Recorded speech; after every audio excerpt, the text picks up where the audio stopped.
अस्सलाम वालेकुम। हम कर रहे थे जहां से हमने छोड़ा था वहीं से स्टार्ट करते हैं। और हम इधर से वही। जी। हाँ। स्क्रीन दोबारा से मैं बता देता हूँ कुछ।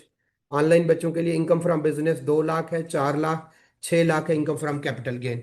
टोटल मिला के हमारी तकरीबन 12 लाख हुई। और एग्री इनकम है हमारी 20 हजार, तो 12 लाख 20 हजार। एग्जेम्प्ट इनकम को हम माइनस करेंगे। 20 हजार हमने माइनस कर दिया तो हमारी अब जो टैक्सेबल इनकम है, टैक्सेबल इनकम जिस पे हमने रेट लगाने हैं, ठीक है, टैक्सेबल इनकम, वो हमारी 12 लाख हो गई। इस पे हमने रेट लगाने, टेबल 1 या टेबल 2। आयरिस में ये ऑटोमेटिकली सारा कुछ होता है, आपको कुछ नहीं करना पड़ता। लेकिन बेहतर यही है कि क्लाइंट की अपनी या जिस तरह जिसकी भी वर्किंग करनी हो वो आपने पहले एक्सेल फॉर्म में जरूर कर लेनी है। उसका फायदा क्या होता है, आप क्लाइंट को पहले बता सकते हैं कि इतना टैक्स बन रहा है। आप क्लाइंट को बता सकते हैं कि भाईजान आपका इतना टैक्स ऑलरेडी विद हेल्ड है। आप खुद की रिटर्न कर रहे हो, क्लाइंट की रिटर्न कर रहे हो, किसकी मर्जी रिटर्न कर रहे हो। आप उनको ये बता सकते हैं कि भाईजान आपके एसेट पिछले दफा इतने थे, अब इतने हैं, तो आपके ये जो है रिकंसाइल नहीं हो रहे। ठीक है, तो रिकंसाइल नहीं हो रहे तो पहले आप अपनी वर्किंग करेंगे, फिर वही डाटा आप उठा उठा के कहाँ पे पुट करते जाएंगे जनाब आपकी।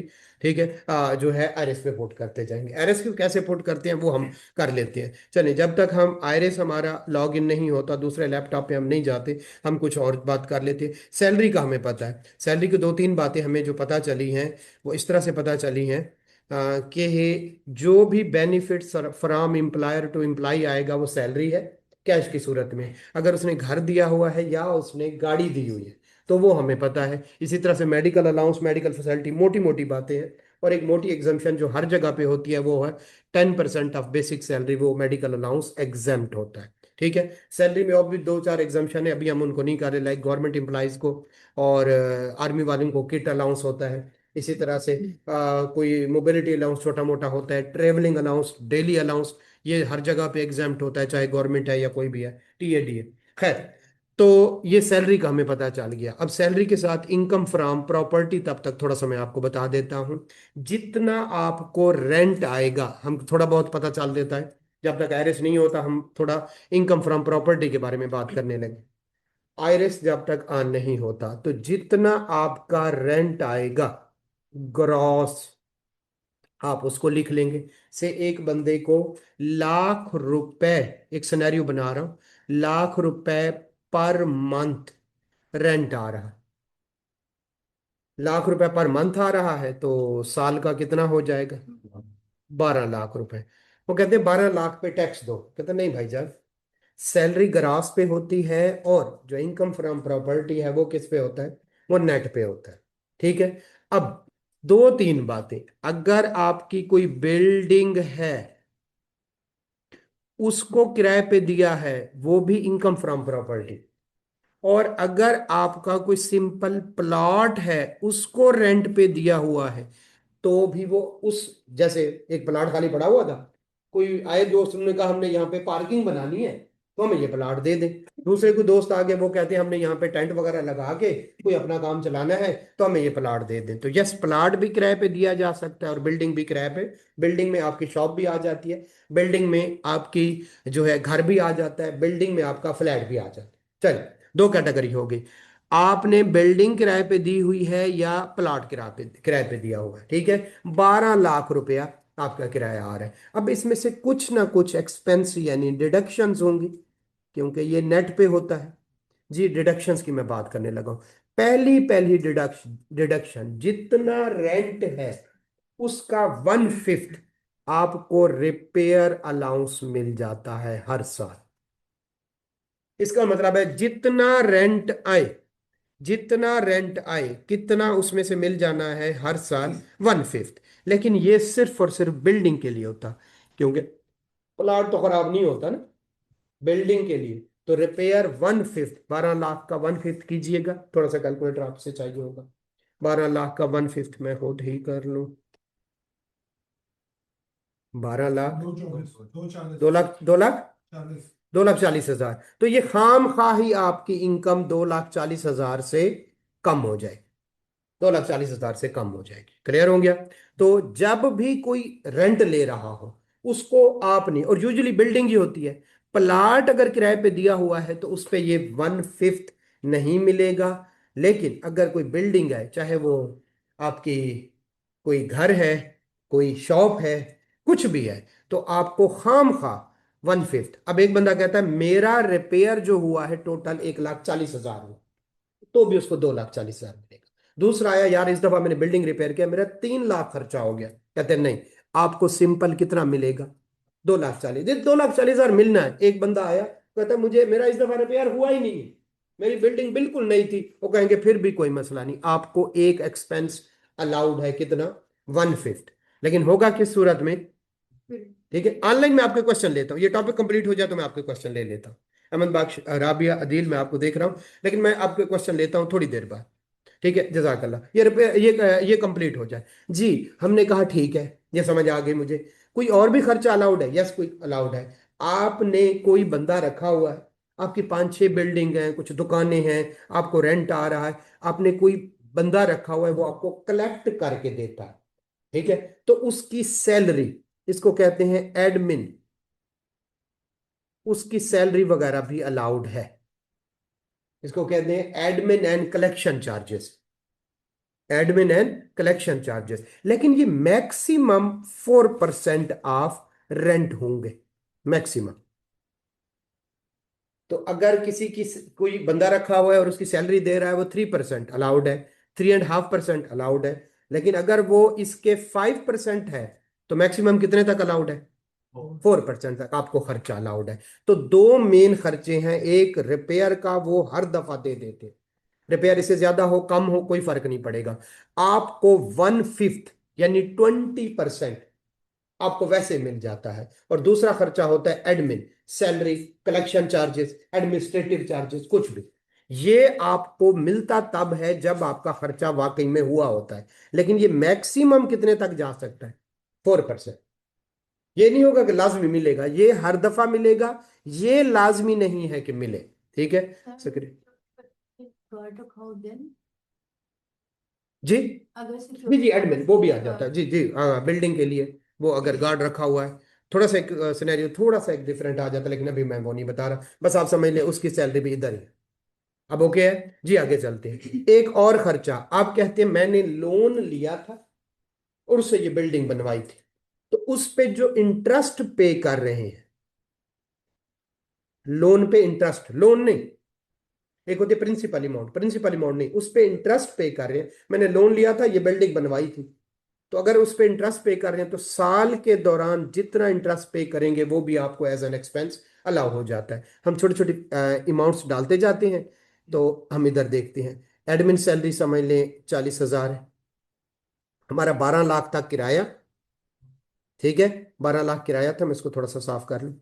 रिपेयर तो 1/5 मिलना ही मिलना है। ठीक है, ये 40,000 है, 40,000 देखिए इसके 4% से बढ़ तो नहीं रहा, तो वरना कम कर ले। हमारे असल में सैलरी हमने दी है 40,000। जी जी, कर लेते कर लेते, वो भी कर लेते। जी जी जी जी, 48,000, इसका मतलब ये उससे कम है, लिहाजा ये अलाउड है। अगर ये 58 होता तो हम मैक्सिमम कितना ले सकते थे? 48 तक। इंटरेस्ट उसने पे किया 2,000 का, एम हम फिगर दे रहे हैं।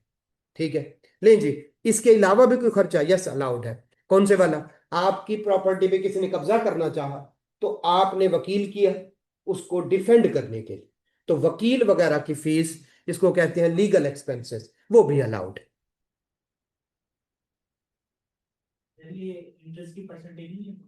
नहीं, जितने में दे रहे हैं वो तो जो है नेशनल, आपका जितने भी बैंक है या स्टेट बैंक, वो जो चार्ज कर रहा होगा, जितना भी पे कर रहे हैं, कोई नहीं। ठीक है, चले।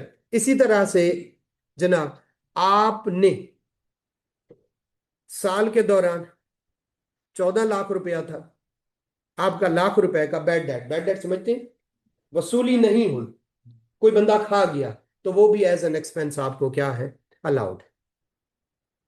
तो ये मोटे मोटे चंद एक खर्चे हैं। ठीक है, अब जरा देखिएगा, इसको 20,000 कर ले, ये 2,40,000, ये 40,000, ये 20,000, जरा माइनस कीजिएगा 12 लाख में से, माइनस कीजिएगा। जी जी, 9 लाख। लें जी, आपकी 9 लाख रुपए होगी इनकम फ्रॉम प्रॉपर्टी, ये आपकी इनकम होगी। क्लियर हो गया? तो नेट हो गया जी, हमें समझ आ गई। सर ये रेंटल इनकम जो है वो 12 लाख की पूरे साल की ग्रॉस है ना? पूरे साल की ग्रॉस। ग्रॉस में से कुछ चीजें माइनस हो रही। अब क्या ग्रॉस जा रही है, ये 9 लाख रुपए जाएगी, ये 9 लाख रुपए जाएगी, लेकिन हिसाब पूरा देना पड़ेगा।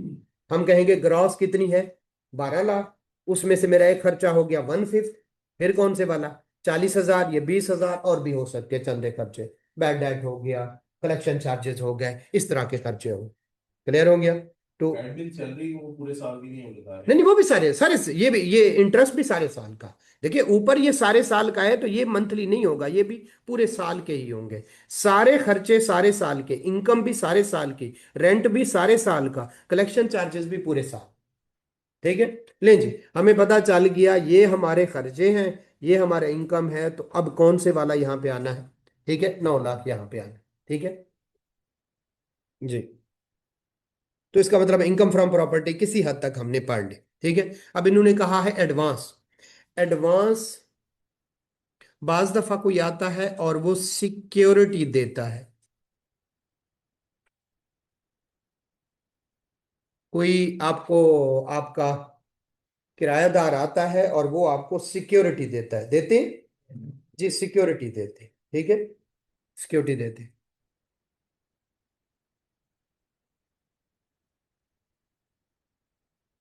हेलो,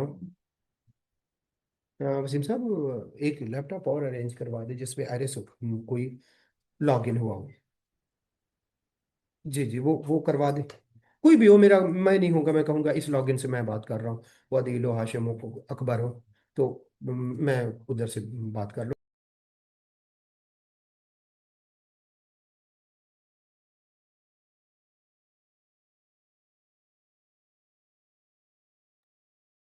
चले, लें जी। अब इसका मतलब मैं समझ गया, इसमें थोड़ी सी एक टेक्निकल बात है, वो है सिक्योरिटी। अगर आपको सिक्योरिटी आई है, सिक्योरिटी होती है दो तरह की।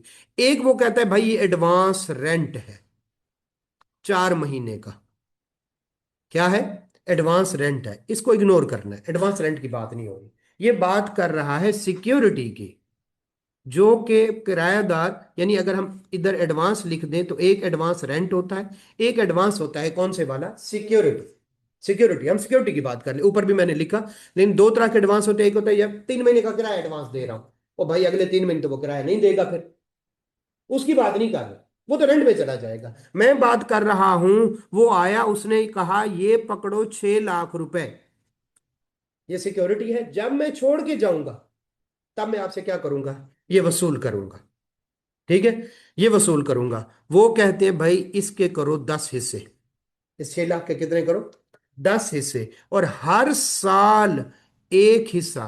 6 लाख के 10 हिस्से तो किए तो कितना हो गया, 60,000। 60,000 हर साल इस ग्रॉस रेंट में ऐड करेंगे, उसको आपकी इनकम समझा जाएगा। हालांकि जुलम है, हालांकि जुलम है। अब ये तो पैसे किरायादार ने क्या करने हैं, सॉरी लैंडलॉर्ड ने जो क्या करने हैं, वापस करने हैं ना कल को। जब ये किरायादार छोड़ के चला जाएगा तो ये 6 लाख क्या करने पड़ेंगे, वापस करने पड़ेंगे ना, सिक्योरिटी इसी चीज का नाम होता है। लेकिन वो कहते हैं हमें नहीं पता, बस आपने जो एडवांस, ये कौन से वाला है जो रेंट के साथ एडजस्ट हो जाएगा या जो एडजस्ट नहीं होगा, जो एडजस्ट नहीं होगा सिक्योरिटी, उसके कितने हिस्से करें, उसके 10 हिस्से करें, हर साल एक हिस्सा, हर साल एक हिस्सा। तो इसका मतलब है अगर ऐसा कुछ होता तो अब हमारा ये जो ग्रॉस रेंट था, ये 12 लाख की बजाय कितना हो जाता, 12,60,000। उसमें से ये तीन फिगर्स हम फिर क्या करते, माइनस करते। ये एडवांस, एडवांस ठीक है। थोड़ा सा एक दो पॉइंट है लेकिन हम उनकी तरफ नहीं जा रहे, ये सिंपल सिंपल है जो मोस्टली 90%, 95% केसेस में होता है। जी, हमें इनकम फ्रॉम प्रॉपर्टी का पता चल गया। जी, हमें इनकम फ्रॉम सैलरी का भी पता चल गया। थोड़ी सी चीजें हैं जो मैं इनकम फ्रॉम बिजनेस की बता देता हूं जब तक नया वो नहीं आता।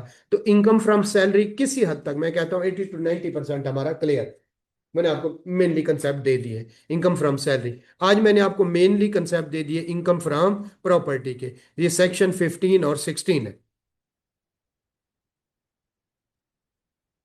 और जो सैलरी वाला किया वो 12 and 13 है। अगर आप पढ़ना चाहें, आपको सैलरी के नोट्स मिल जाएंगे, बेसिक्स के नोट्स आपको मिले हुए। और अगर बेयर एक्ट से भी पढ़ना चाहे, बेयर एक्ट मतलब वो जो कानून, वो बताया था पहले पहले दिन, एफबीआर की वेबसाइट पे जाएंगे, वहां पे इनकम टैक्स ऑर्डिनेंस डाउनलोड करने, डाउनलोड करके एक दो दफा आपने पढ़ने की कोशिश करनी। मैं ये नहीं कह रहा पढ़ना है, लॉ की लैंग्वेज है, जो वकील हजरात हैं वो तो पढ़ लेंगे, लेकिन जो वकील हजरात नहीं है उनके लिए थोड़ा सा मसला आएगा। कोई इतना बड़ा प्रॉब्लम नहीं, कोशिश करनी है, आपको पॉइंट इसी में से मिल जाएंगे। जी चले, मैं इधर से क्वेश्चन लेता हूँ, income from property, income from salary. Physical में से आपका क्वेश्चन ले लेते हैं और उसके बाद मैं ऑनलाइन वालों को लूंगा, इनके कल भी क्वेश्चन रह गए थे। जी ठीक है, आपने रिडक्शन बताई है, एडमिन सैलरी है, पे है, इंटरेस्ट और लोन है, इसकी कोई रसीद वगैरह कुछ यस यस, देखिए anything which is not documented not happen. देखिए अब मैं आपको बताता हूँ, कोई एक बताए, मैं आपको उसकी रसीद बताऊंगा। आप इंटरेस्ट पे कर रहे होंगे, लोन लिया होगा बैंक से, बेटा सुन ले, शायद आपके भी काम की बात।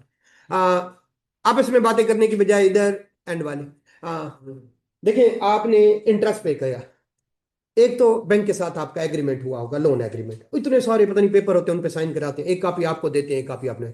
जब आप बैंक में जमा करवाएंगे तो किसी क्रॉस चेक के थ्रू कराएंगे या कैश, ठीक है, आपके अकाउंट से उनके अकाउंट में जाएगा, ठीक है, तो आपकी बैंक स्टेटमेंट बता देती है। बैंक स्टेटमेंट नहीं तो सालाना आपको एक्नॉलेजमेंट होती है, वो नहीं तो आपका लोन एग्रीमेंट बताता है कि आपने ये आपके पास आ गया। कोई और बताए? एडमिन सैलरी है। एडमिन सैलरी, किसी को सैलरी देते हैं तो अभी इनकम फ्रॉम बिजनेस में पढ़ेंगे, अगर 32,000 से ज्यादा सैलरी है तो आप कैश में नहीं पे कर सकते, इसका मतलब है आपके अकाउंट से उसके अकाउंट में जाएगी, एक नंबर वन। नंबर टू, 50,000 से ज्यादा सैलरी है, 6 लाख टोटल हो गया। 50,000 से सैलरी कल हमने देखा था, 6 लाख से जब ज्यादा हो जाए तो उस इनकम पे क्या लगता है? टैक्स। इंप्लायर को कहते हैं उसका टैक्स विद हेल्ड कर। जब आप कहेंगे मैंने उसको 70,000 रुपये सैलरी दे रहा हूँ, वो कहेंगे ऊपर 20,000 रुपये टैक्स भी काट रहे हो या नहीं? अगर नहीं काट रहे तो इसका मतलब है तुम सैलरी नहीं दे रहे, तुम दो नंबरी कर रहे हो। जी और कोई बात? जी जी जी। ये वाली जो, ओके ओके, जिन पे मैं पढ़ा रहा हूँ, नहीं नहीं मुझे कोई जरूरत नहीं होगी, मैं आज ज्यादातर अपना फिर उस पे कर लूंगा। मुझे सिर्फ और सिर्फ कोई एक्सेल। जी जी। अच्छा, तो आप कहते हैं कि ये जो स्लाइड्स है, नहीं ले आयरिस ले आए, बाकी सारा टाइम आप आयरिस पे लगा लेंगे, नो प्रॉब्लम। आप बस आयरिस करके ले आए, बाकी संभाल लेंगे, कोई मसला। सर ये पैकेज का क्या सपोर्ट आपने? बैड डेट का सपोर्टिंग डॉक्यूमेंट ये कि देखें, बैड डेट कब होता है? जब कोई चीज आपके इनकम में आ जाए, ठीक है, आप कहेंगे फलां बंदे से मैंने इतना लिया था। अब अगला वो, एग्रीमेंट होगा। जी जी, देखिए आप किसी से आपका जो उधार होता है ना, ऐसे तो नहीं जाने देते, उसको कोई लीगल नोटिस भेजा होगा, उसको कोई लड़ाई हुई होगी, चार बंदे गवाह होंगे, इसको भी छोड़ दें। ये बंदे को जो है आपके साथ रेंट एग्रीमेंट हुआ होगा, और उन्होंने कहा भाई जो पेमेंट है वो भी आपने बैंक में रिसीव करें। आप करें ये देखें यार, मेरे बैंक में 10 पेमेंट आई हैं, दो नहीं आई, ये देखें मैंने उसको ईमेल की हुई है कि मुझे वो दे दो, ये उसका रिप्लाई आया हुआ है, ये जनाब मैंने उसको कानूनी नोटिस भेजा हुआ है कि मेरे पैसों की रिकवरी, और अभी तक केस चल रहा है, ये उसके डॉक्यूमेंट है, सब तरह की चीजें। Yes, anything which is not documented dot happened. आप जितना मर्जी कहते रहे इदारे को, एफबीआर को, कि मैंने ये खर्चा किया है, वो कहेंगे भाईजान रसीद दिखाओ। तो हर चीज की रसीद, कॉर्पोरेट में कहा जाता है कि आपने किसी को गाली भी देनी है तो ईमेल करें उसको, ठीक है, ताकि क्या रहे, सबूत रहे। तो कॉर्पोरेट के बारे में बड़े बड़े लोग होते हैं, मुंह पे मुंह कर जाते, ठीक है, कि आपने ये कब कहा था। तो आपने देखा होगा अक्सर जो ऑफिसेज हैं उनमें ईमेल करते हैं, साथ बंदा बैठा होता है उसको, फिर भी क्या करते हैं कि कल को वो मुकर ही ना जाए। हर चीज का आपने एक सबूत रखना है, और सबसे बड़ी बात, ठीक है, तमाम सबूतों और गवाहों के बयानात के बाद अदालत इस नतीजे पे पहुंची है, इसका मतलब है सबूत होंगे तो आपका केस पक्का है, कोई गवाह होगा तो आपका केस पक्का, अदरवाइज नहीं। एफबीआर में भी यही चलता है।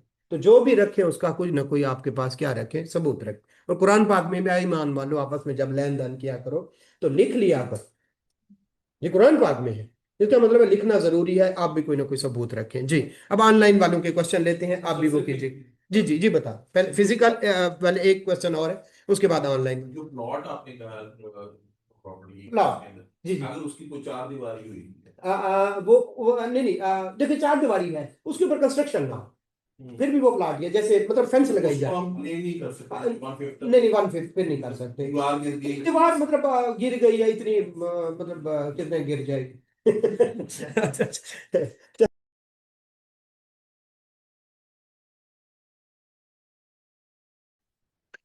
अस्सलाम वालेकुम सर।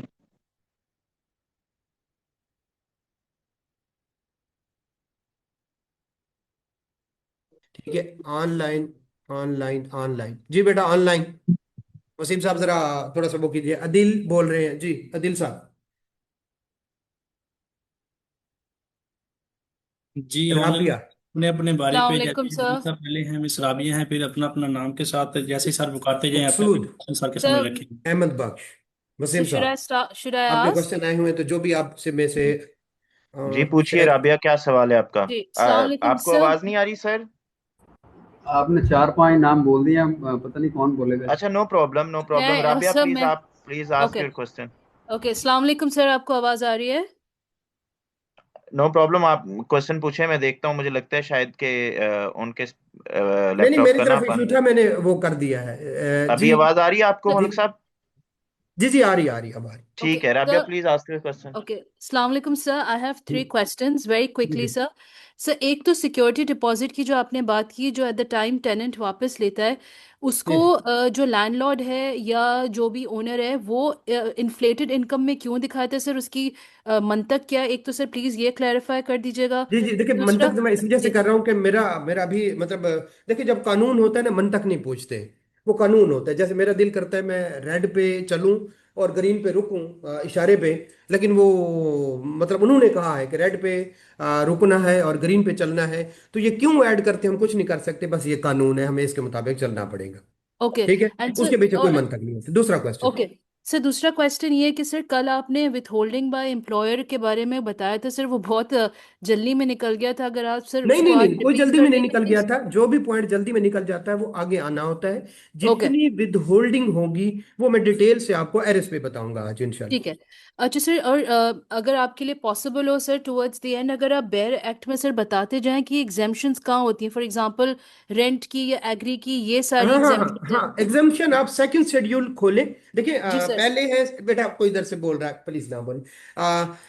आप सुन ले, शायद आपका भी फायदा हो। यानी क्वेश्चन है, सारे हम सीख रहे हैं। ठीक है, तो बेटा है इस तरह से कि तो दो जो है 240+ सेक्शन है।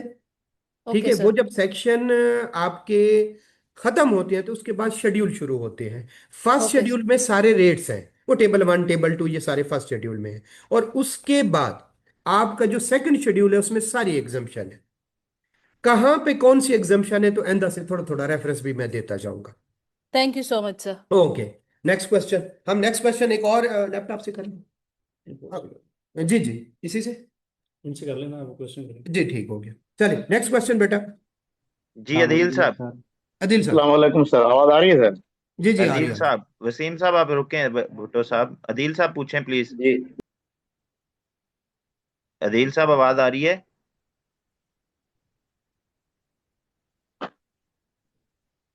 ओके अदील साहब नहीं है।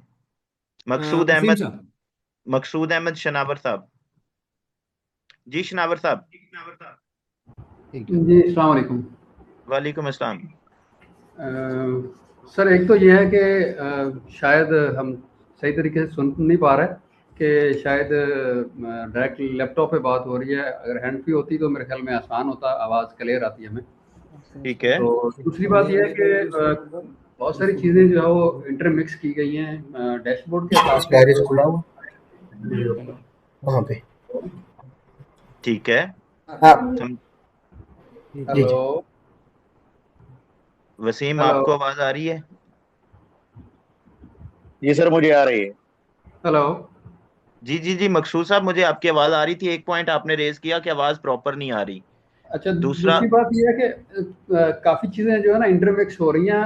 पहले तो आप सैलरी की बात करते हैं, फिर नीचे कैपिटल गेन पे चले जाते हैं, फिर अपना फॉरेन पे चले जाते हैं, फिर एग्रीकल्चर पे चले जाते हैं, तो अच्छा फिर बिजनेस पे आ जाते हैं। मतलब मकसूद अगर साहब, लेट मुनासिब लेट मी क्लियर शनावर साहब, मैं एक तो मैं आपको बता दूं कि ये इनिशियल ये जो लेक्चर ये ओवरव्यू हो रहा है, ठीक है। टॉपिक वाइज इनको इन डिटेल इन डेप्थ हमने पढ़ना है। इनकी नेविगेशन भी हमने करनी है। ये ना तो ये सिर्फ नोटबुक पे हमने करवाना है आपको यहाँ पे, ठीक है, ना ही हमने आपको बेरर एक्ट दिखाना है। हम आपके लिए सिनेरियो बना के उनकी नेविगेशन भी आपको पोर्टल पे करवाएंगे। चलो ठीक है जनाब। वैसे अगर मुनासिब होता, अगर सैलरी का पोर्शन है तो एक लेक्चर पे या 2 लेक्चर पे उसको सारा पढ़ा दें, ताकि हमें भी अंडरस्टैंडिंग हो जाए कि जो चीजें हैं आपको वो सारी अंडरस्टैंडिंग होगी, लेकिन आप दो लेक्चर्स के ऊपर ये अज्यूम ना करें ना कि 2 लेक्चर में जो है ना वो आपको कोई भी टॉपिक प्योरली जो है वो आपको उसके ऊपर आप प्रो हो नहीं, जाएंगे। मैं आंसर देता हूँ, मैं आंसर देता हूँ। मैं ये बात नहीं कर रहा। मैं बोल रहा हूँ अब सर मेरी कौन सी बात आईडी से। ओ सर हाँ जी मैं सजाद बोल रहा हूँ, मेरी थोड़ी आईडी चेंज होगी, बताइए कौन सी आईडी से। मैं मकसूद की आईडी से, आईसीटी जी। स्टाफ की आईडी से आ रही है, आप बोलिए प्लीज। आईसीटी की से। जी आईसीटी स्टाफ से मैं आपको सुन पा रहा हूँ, हुक्म करें। जी ठीक है, बस मैं आईसीटी स्टाफ से बोल रहा हूँ। एक तो आपको ये आईरिस नजर आ रहा होगा, ठीक है। अच्छा, दूसरा जी आप बोलिएगा, क्या आपका इशू आ रहा था? मैं सर एक तो आपने हल कर दिया आवाज का, वो तो आवाज तो बहुत आ रही है, अब आहिस्ता करनी पड़ रही है। दूसरी बात यह है कि आपने ना सारी चीजें जैसे इंटरमिक्स कर दी, जहां तक मैं समझ रहा हूँ। शायद आपने पूरे लेक्चर लिए हैं। हाँ जी पूरे लेक्चर नहीं लिए होंगे, क्योंकि मैंने कहा कि इतनी इतनी इनकम होती है, 5 तरह के हेड होते हैं, उनमें से हर एक को डिटेल से बताना है। सैलरी कल मैंने डिटेल से बताया, फिर मैंने बताया ये इनकम होती है, ये इनकम होती है, ये इनकम होती है, और आज मैंने प्रॉपर्टी डिटेल से बताया। फिर कल सैलरी के बारे में डिस्कशन हुई थी, आज प्रॉपर्टी पे डिस्कशन हुई थी, लेकिन इनकम फ्रॉम कैपिटल गेन भी होती है, इनकम फ्रॉम अदर सोर्सेज भी, और इनकम फ्रॉम बिजनेस भी। तो कल का लेक्चर प्योरली सैलरी के बारे में था, और आज का लेक्चर जो है वो अब तक वो इनकम फ्रॉम प्रॉपर्टी के बारे में था। थोड़ा सा आपको ये दोबारा से भी मिल जाएगी, आपने दोबारा से भी इसको देख लेना है, तो आपको मजीद जरा बेहतर समझ आ जाएगी। जी बोलिएगा, और क्वेश्चन, ताकि हम फर्दर प्रोसीड कर सकें। बस थैंक यू जी, जी हाजिर है जी। Next question. सर मेरा नाम है अहमद बख्श। जी अहमद बख्श, आपसे पहले भी बात हुई थी। जी बोलिएगा। सर पहले नहीं, अभी हुई है, अभी इस लेक्चर में तो अभी हुई है। अच्छा चले जी। असल में सर मेरा क्वेश्चन ये था कि जैसे कि आपने अभी बोला कि जैसे कि हमने प्रॉपर्टी जो है वो बहुत ही आपसे पहले बात नहीं हुई ना, मैसेज पे हुई है ना किसी तरह, कभी भी? सर कल भी आप शायद ऑनलाइन थे। जी लास्ट लेक्चर में हुई थी। अच्छा चले जी ओके। सर मेरा क्वेश्चन ये था कि जी मैं सुन रहा हूँ अहमद बख्श साहब, मैं आपको सुन रहा हूँ, बोलिए। नहीं आपकी बात भी सुनेंगे, अहमद बख्श साहब की सुन ले, फिर आपकी बात सुनते हैं। सर मैं बोलूँ सर? जी बोले। जी सर, मेरा क्वेश्चन ये था कि जैसे कि सर आपने बोला कि प्रॉपर्टी हमने इन डिटेल पढ़ा है सर। जी प्रॉपर्टी में सर जो हमारा रेंट है वो जी रेंट हम फेयर मार्केट वैल्यू पे लेते हैं या फिर जो हमारा एक्चुअल रेंट होता है जी ये देखिए, इनकम टैक्स में एक असूल याद कर ले, फिजिकल वालों के लिए भी है। अगर आपका एक्चुअल फेयर मार्केट वैल्यू से कम है तो फेयर मार्केट वैल्यू लिया जाएगा। हायर ऑफ एक्चुअल और फेयर मार्केट वैल्यू, ठीक है, वैलिड पॉइंट है। तो अगर कोई कह रहा है उस जगह का रेंट है 30,000 और कोई कह रहा है मैं तो 25 ले रहा हूं, वो कहते हैं भाईजान आप झूठ बोल रहे हैं। जब साथ वाली शॉप का रेंट 30,000 पर मंथ है, आप 25 क्यों ले रहे हैं? आप झूठ बोल रहे हैं, लिहाजा वो 30,000। लेकिन अगर कोई कह रहा है कि 35 ले रहा हूं, तो फेयर मार्केट वैल्यू 30,000 है, तो 35 को कंसीडर किया जाए। ओके तो हायर ऑफ एक्चुअल और फेयर मार्केट वैल्यू। अगर आप कम बताएंगे फेयर मार्केट से तो फेयर मार्केट लेंगे, अगर आपका फेयर मार्केट वैल्यू से ज्यादा है तो फिर रेंट जो है वो एक्चुअल लिया जाएगा, जो इनमें से हायर होगा। जी और बोले। जी सर जी आपकी आवाज ना बिल्कुल ऐसे आ रही है जैसे कि मतलब सही नहीं आ रही है, बहुत ज्यादा आ रही है। मैं कोशिश करता हूँ गला साफ करो। कोई इरिटेटिंग कर रही है। मेरी बात वैसे भी इरिटेटिंग है, मेरी वाइफ भी ये कहती। सर दूसरा क्वेश्चन मेरा ये था कि जैसे कि सर इनकम फ्रॉम प्रॉपर्टी वाला जो पोर्शन है, आपने बोला था कि ये हमने डिटेल में पढ़ा है सर। जी इससे आगे और डिटेल में पढ़ेंगे या जी इससे आगे डिटेल में पढ़ेंगे, फिर थोड़े से पॉइंट होंगे। आप छोटे छोटे पॉइंट आपको बता दिए, मैंने वर्ड यूज किया है 70 to 90%, ठीक है। इसका मतलब 10%, 30%, 20% कुछ चीजें रहती है जो भी आपके लेवल की नहीं है। जब आप रिटर्न फाइल करना सीखेंगे उसके बाद थोड़ा थोड़ा और हम बता देंगे। अभी गुजारे लायक आपको नॉलेज आ गया, ठीक है सर। ठीक है। नेक्स्ट कौन? बिनेश है, वसीम साहब है और अदिल साहब। आप जी बोले। जी बोले।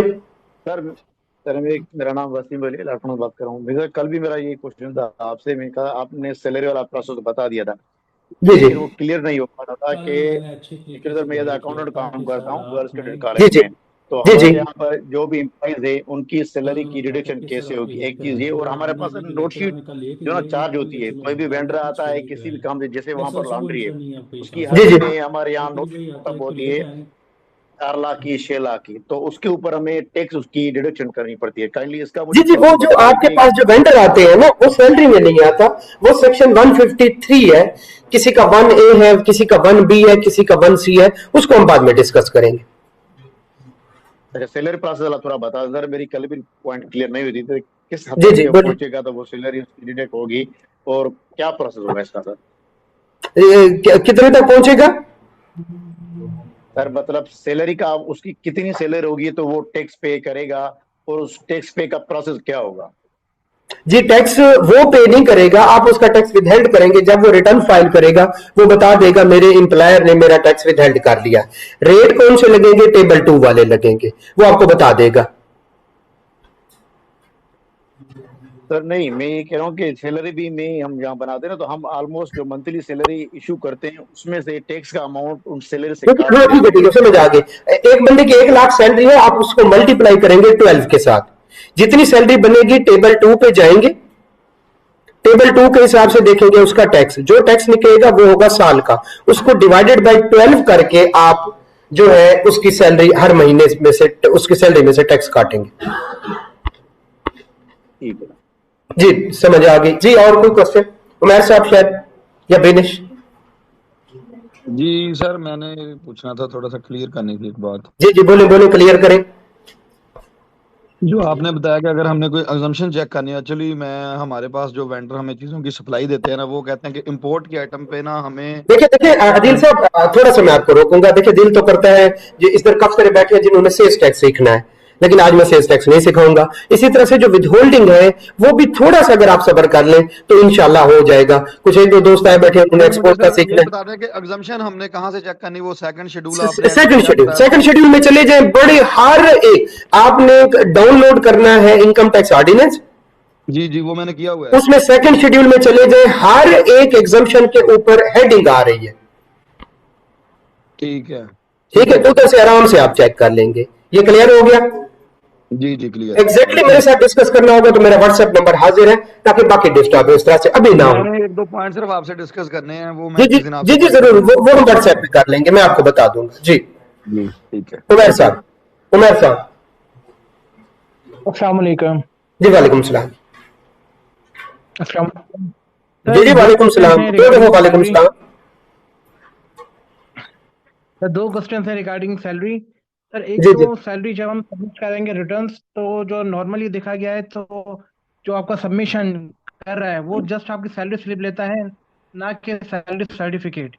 गलत करता है। सैलरी स्लिप लेना देखिए सैलरी एक महीने में, देखिए any benefit from employer to employ salary, अगर आखिरी महीने में जाके आपको 2 बोनस मिल गए और उसने आपसे अप्रैल की सैलरी स्लिप ली है, ये बाकी फिजिकल वालों के लिए, तो वो तो सैलरी स्लिप जो अप्रैल वाली होगी उसको मल्टीप्लाइड बाय क्या करेगा?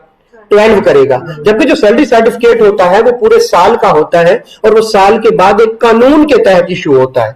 जो रूल 42 का सर्टिफिकेट इशू कर रहा होता है वो आम बंदा नहीं होता, उसको कानून का पता होता है बकायदा। तो वो आपकी ये गाड़ी, ये आपका क्या नाम है उसका, ये जो आपको बोनस मिले 2, ये भी आपकी सैलरी है, कोई कमीशन मिला ये सैलरी है। तो सैलरी स्लिप से करने वाला बंदा अनाड़ी है, उसको बताएं कि भाईजान ये आप गलत कर रहे हैं। सैलरी स्लिप 1 महीने को रिप्रेजेंट करती है, पूरे साल को नहीं करती। और काफी सारी ऐसी जॉब्स हैं, लाइक मार्केटिंग है, सेल्स है, जिधर आपकी एक फिक्स सैलरी होती है, साथ में आपके परफॉर्मेंस में आपको वो मिलता है। अब ज्यादा सेल करवाएं तो आपकी सैलरी बढ़ जाती है उस महीने की, कम सेल करवाएं तो कम हो जाती है। फिर ये भी हो जाता है, जैसे गवर्नमेंट एम्प्लॉइज हैं, जब उनको गर्मी की छुट्टियां होती हैं तो उनको 2-3 अलाउंसेस हैं वो नहीं मिल रहे होते, तो अगर हम वो वाली सैलरी ले ले मल्टीप्लाई बाय 12 कर रहे, वो पूरे साल की रिप्रेजेंटेटिव नहीं होगी। लिहाजा कोशिश करें कि अगर कोई गवर्नमेंट या अच्छी कंपनी का एम्प्लॉय है तो उसे कहें कि भाईजान मुझे सैलरी सर्टिफिकेट ला दो,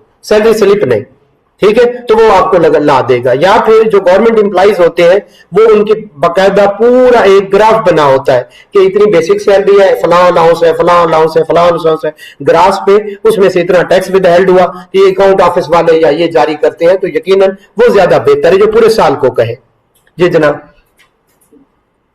सर बिल्कुल ये तो ठीक है। सेकंड क्वेश्चन ये है कि सर अगर एम्प्लॉय विदहोल्ड कर रहा है tax, जी जी, टैक्स विदहेल्ड करता है, जी जी। तो जस्ट खाली बेसिक का करेगा या अदर ऐड करेगा? जी जी, तो वो जस्ट खाली बेसिक सैलरी का करेगा नहीं नहीं नहीं, अदर ग्रास में से मेडिकल अलाउंस यूजुअली या एक दो गवर्नमेंट और है वो लेस करके बाकी आपकी टैक्सेबल सैलरी होती है। ठीक है सर, ठीक है, थैंक यू। ओके जी, और कोई क्वेश्चन? सर मेरा एक सवाल था। था मतलब अब नहीं है, ओके, अल्लाह हाफिज। अच्छा, करें करें, जी जी जी, करें क्वेश्चन, ओके ओके, करें, मजाक कर रहे हैं।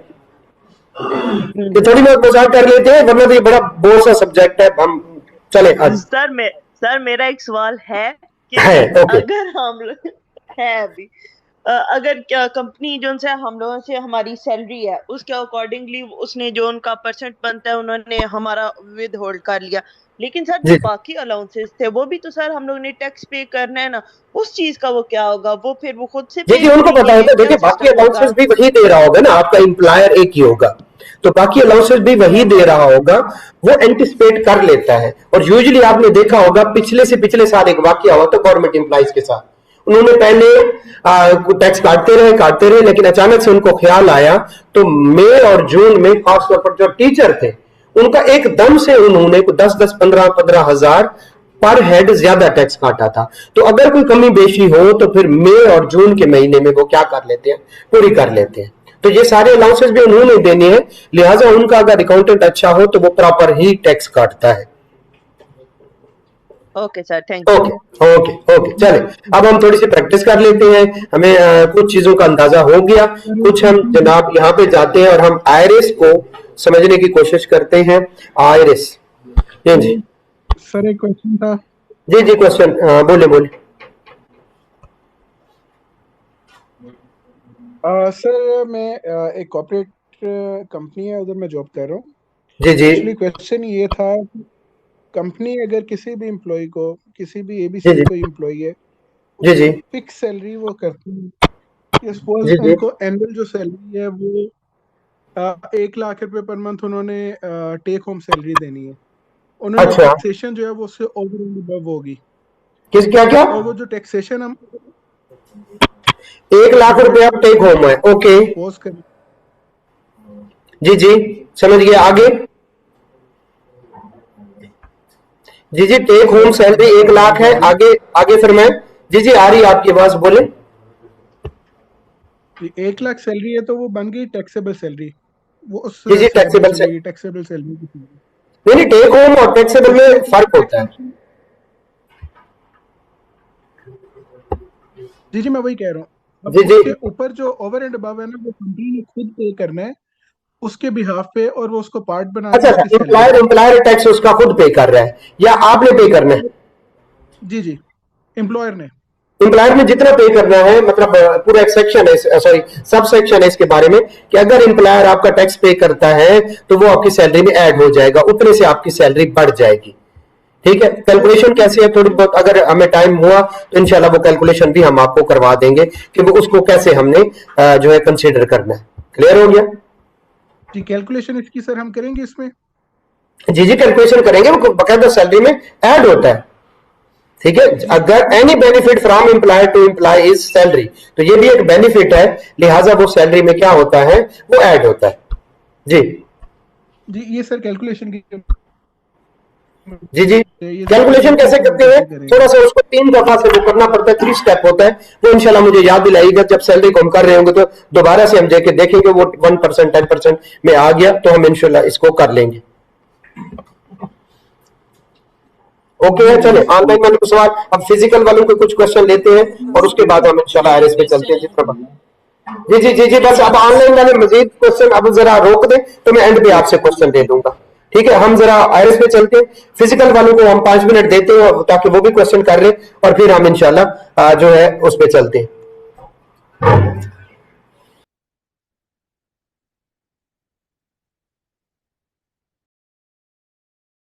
टच करने में जरा आइएगा जी, फिजिकल वाले जी, क्वेश्चन।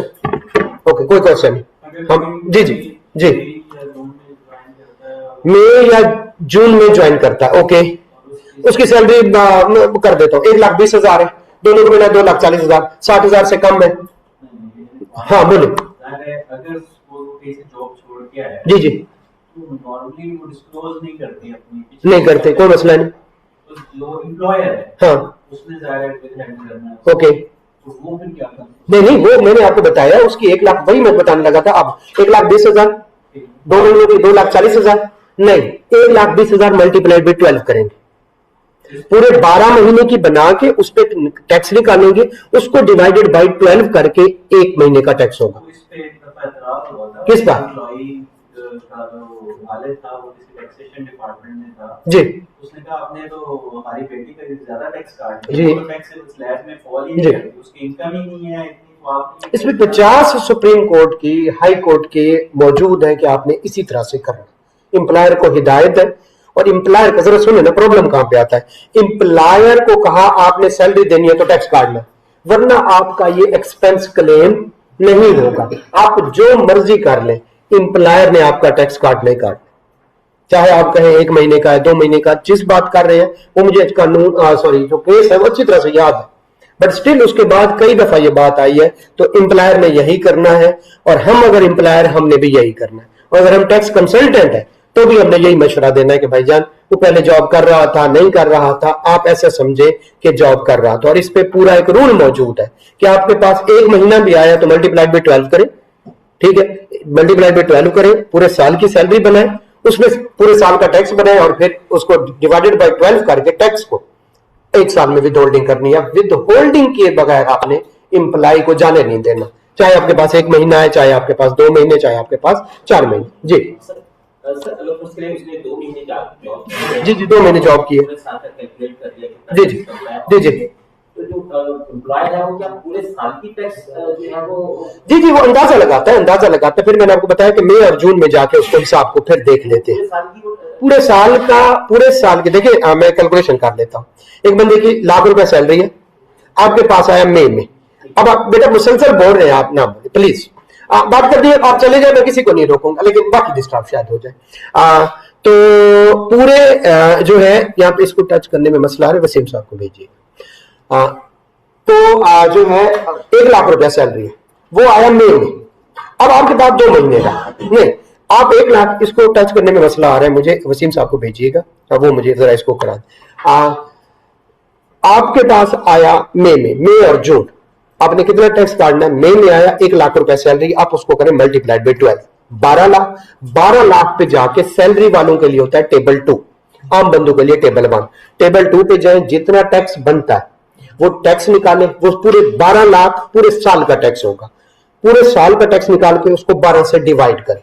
अब आपके पास आ गया 1 महीने का टैक्स। मई में भी 1 महीने का काटेंगे और जून में भी 1 महीने का। वो चीखता है भाई मेरी ₹1,00,000 सैलरी है, इस साल तो मेरी सैलरी टोटल 2 लाख है, टोटल सैलरी 6 लाख से कम है। तो आप कहें नहीं भाईजान, कानून ऐसा है, आप जितना मेरे पास रहेंगे हर महीने में साल के हिसाब से, यानी साल के हिसाब से टैक्स निकालूंगा और मंथली क्या करूंगा, विद होल्डिंग करूंगा। ये नॉर्मल सी है। जी जी जी जो पिछले जो 10 महीने जी जी उनका क्या होगा? क्या उनका भी टैक्स नहीं, उनका टैक्स पिछला एम्प्लॉयर काट चुका होगा, या अगर उसकी पहले एम्प्लॉयमेंट थी तो कुछ भी नहीं होगा, कुछ भी नहीं। हाँ जी जी अगर वो सैलरी नहीं की टैक्सेबल लिमिट टैक्स तो कुछ भी नहीं कटा होगा, कुछ भी नहीं कटा होगा। तो यस ये प्रॉब्लम आता है, बट आप एज एन एम्प्लॉयर आप देखें कि 1 महीने में कितनी सैलरी ले रहा है, उसको ग्रास अप कर लें 12 में, ताकि आपकी जान छूट जाए। जी अगर कोई आके इस चीज पे पटा डालता है, हम कौन सा सेक्शन उसको मैं आपको बता देता हूं, मैं आपको रूल मैं आपको बता दूंगा, बल्कि हमारे इसका वो हिस्सा है, रूल है, सेक्शन नहीं है, रूल है कि आपने टैक्स ऐसे काटना है। बहुत बड़ा नाम नहीं लेता, बहुत बड़ा इदारा, उसमें ये गलत हो रहा था, हमने जाकर उनको ठीक कराया। भाईजान अपनी स्किन सेव करें। मैंने आपको बताया कि ईमेल और इसी तरह से एम्प्लॉयर ने अपनी जान बचानी होती है। एम्प्लॉयर की करते हैं रूल 44 आता है, और उसके बाद आता है उसको विदहोल्डिंग का 161 का सेक्शन का आता है उसको नोटिस। वो टोटल सैलरी देखते हैं, ये नहीं देखते किस एम्प्लॉयर ने, एम्प्लॉय ने। जैसे एक एम्प्लॉय है, उसने 7 महीने काम किया, छोड़ के चला गया, अब एम्प्लॉय बैठ जाए जितना मेरा टैक्स काटा मुझे वापस करो, क्योंकि मैंने तो आपके पास कितने महीने काम किया, 7 महीने, और 7 महीने की सैलरी मेरी 6 लाख से क्या बनती है, कम बनती है। और एक बंदा आया ही 2 महीने के लिए, वो रोला डाल के बैठ गया, नहीं नहीं नहीं, कोई रोला नहीं, रोला नहीं, उसे कहो एज एन अकाउंटेंट मेरी ये जिम्मेदारी है, मैंने इतने पे टैक्स काटना ही काटना है भाईजान। रूल आपको बता दूंगा, हमारे सिलेबस का हिस्सा जी। उसमें बगैर कैलकुलेशन बताई गई है कैसे करनी है, आपका ये कैलकुलेशन है बस जी। हो गया। हाँ ये जरूर है, आपके जो टैक्स कटे हुए हैं जितने भी कटे हुए हैं, जैसे मोबाइल फोन पे कटा हुआ, जैसे आपका टोकन टैक्स पे कटा हुआ, कल मैंने सारे बताए थे। आप एज एन एम्प्लॉय वो सारे टैक्स इकट्ठे करें, मई या जून में अपने एम्प्लॉयर के पास ले जाए, भाईजान मेरी सैलरी के अलावा कोई इनकम नहीं, ये सारे टैक्सेस हैं जो मेरे इस साल कटे हुए हैं, लिहाजा मेहरबानी करके आपने मेरी सैलरी पे इस दफा टैक्स कम काटना है, कम काटना है। ये यस, ये एम्प्लॉयर को इजाजत है, एम्प्लॉयर को इजाजत है कि उसकी सिर्फ एक सैलरी इनकम है, उससे अंडरटेकिंग ले ले, और उस पे टैक्स काफी सारे इनकम टैक्स कटे हुए हैं, फोन पे कटा हुआ, ये सारे इकट्ठे करके मई और जून में ले जाए और टैक्स ना काटे तो वो रख लेगा सबूत, और उतना टैक्स क्या करेगा, कम काटेगा। ये एम्प्लॉयर को इजाजत जी। चले हम करते हैं, और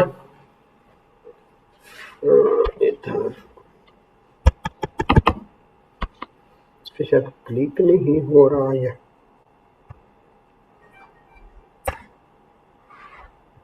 जी आगे चलिए हम शुरू करते हैं कि हमने रिटर्न कहां से फाइल करनी है। रिटर्न फाइल करने के 2-3 तरीके होते हैं। नंबर 1, आपको नोटिस नहीं आया, आपको नोटिस नहीं आया तो आप यहां पे डिक्लेरेशन में जाएं, जैसे डिक्लेरेशन में जाएंगे ये ओपन हो जाएगा, ठीक है। अब यहां पे रिटर्न या स्टेटमेंट ओरिजिनल उस पर क्लिक करें, पहली जो आ रही होगी वो होगी स्पेसिफाइड रिटर्न, इधर से सामने है नॉर्मल रिटर्न, फिर 1-2 आ रही होती है विजिट व्यू वाली। हम ऊपर चले, रिटर्न एंड स्टेटमेंट, ये देखिए विजिट व्यू। अपने विजिट व्यू आपने यहां पे जाना है और नॉर्मल पे क्लिक करना है।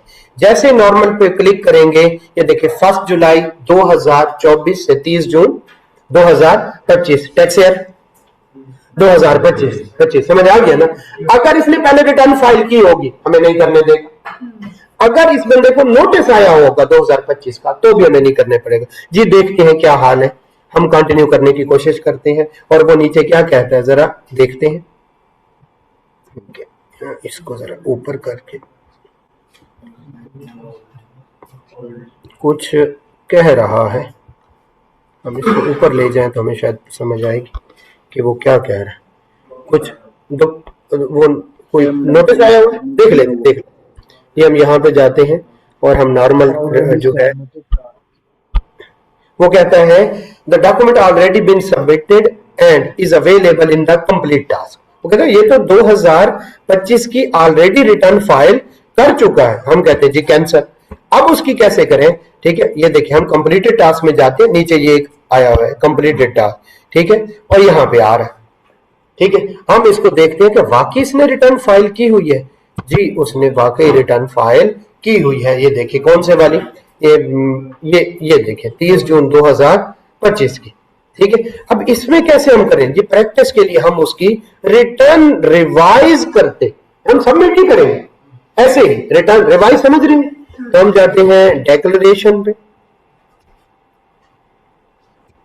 तो आ जाओ भाई, ठीक है। तो हम कहते हैं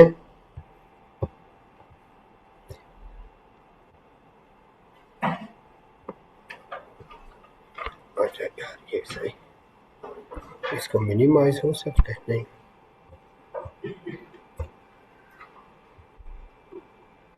ये देखिए हम रिवीजन पे जाते हैं, हम कहते हैं एप्लीकेशन फॉर रिवीजन और return of income for complete. हम रिवीजन पे जाते हैं और वो कहते हैं कौन से वाला, हम कहते हैं 2025। अभी ये टैब चेंज हुआ है, हम कहते हैं कंटिन्यू, ठीक है। क्या ऑप्शन दे रहे, prerequisite transaction has not been started. एक मिनट,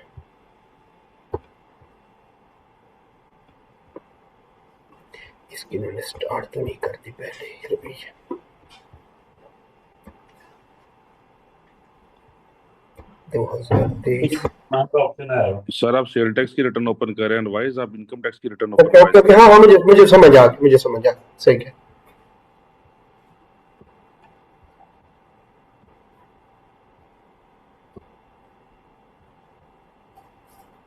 डिक्लेरेशन और डिक्लेरेशन में जनाब हम रिटर्न पे गए। एक मिनट आगे मेरे सामने ना ये एक चीज आ जाती है जो आपके सामने में नहीं है, ठीक है। तो हम कहते हैं जनाब हमने इसकी रिटर्न फाइल करनी है को पुराने साल की, ताकि मेरा रिवीजन ही ना करनी पड़े। आ जाए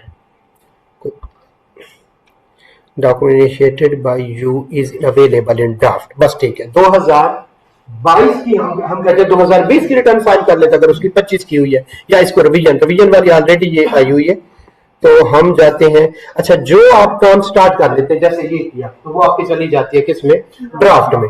ड्राफ्ट में जाते हैं, ये नीचे काफी सारी चीजें आ रही है, उनमें से एक चीज होगी ड्राफ्ट। तो ड्राफ्ट में देखिए कोई 20 की पड़ी हुई है जी, 20 की पड़ी हुई, ये आ गई आपकी ड्राफ्ट में, ठीक है जी, हमें पता चल गया। अब हमने इस पे तजर्बा करने हैं, मैं जरा इसको वो कर रहा हूं तो जरा देखिएगा। नंबर 1 आ रहा होगा ये सैलरी, नंबर 2, नंबर 3, नंबर 4 और ये कुछ और फॉरेन सोर्स भी होगी और नीचे कुछ वेल्थ स्टेटमेंट। जब मैं वेल्थ स्टेटमेंट पे क्लिक करता हूं तो जरा देखिएगा, एक तो आगे एक्सपेंसेस, एक आगे लायबिलिटी और एसेट, और एक कौन से वाली, रिकॉन्सिलेशन। यानी इसका मतलब है तीनों चीजें आ गई, 5 हेड्स, थोड़ी बहुत और चीजें, और फिर कौन से वाली, रिकॉन्सिलेशन, और फिर कौन से वाली, वेल्थ स्टेटमेंट। वेल्थ स्टेटमेंट में एसेट्स और लायबिलिटीज आ गई जी, हमें समझ आ गई कुछ हद तक। हम वापस चलते हैं और हम सबसे पहले किस पे क्लिक करते हैं, सैलरी पे।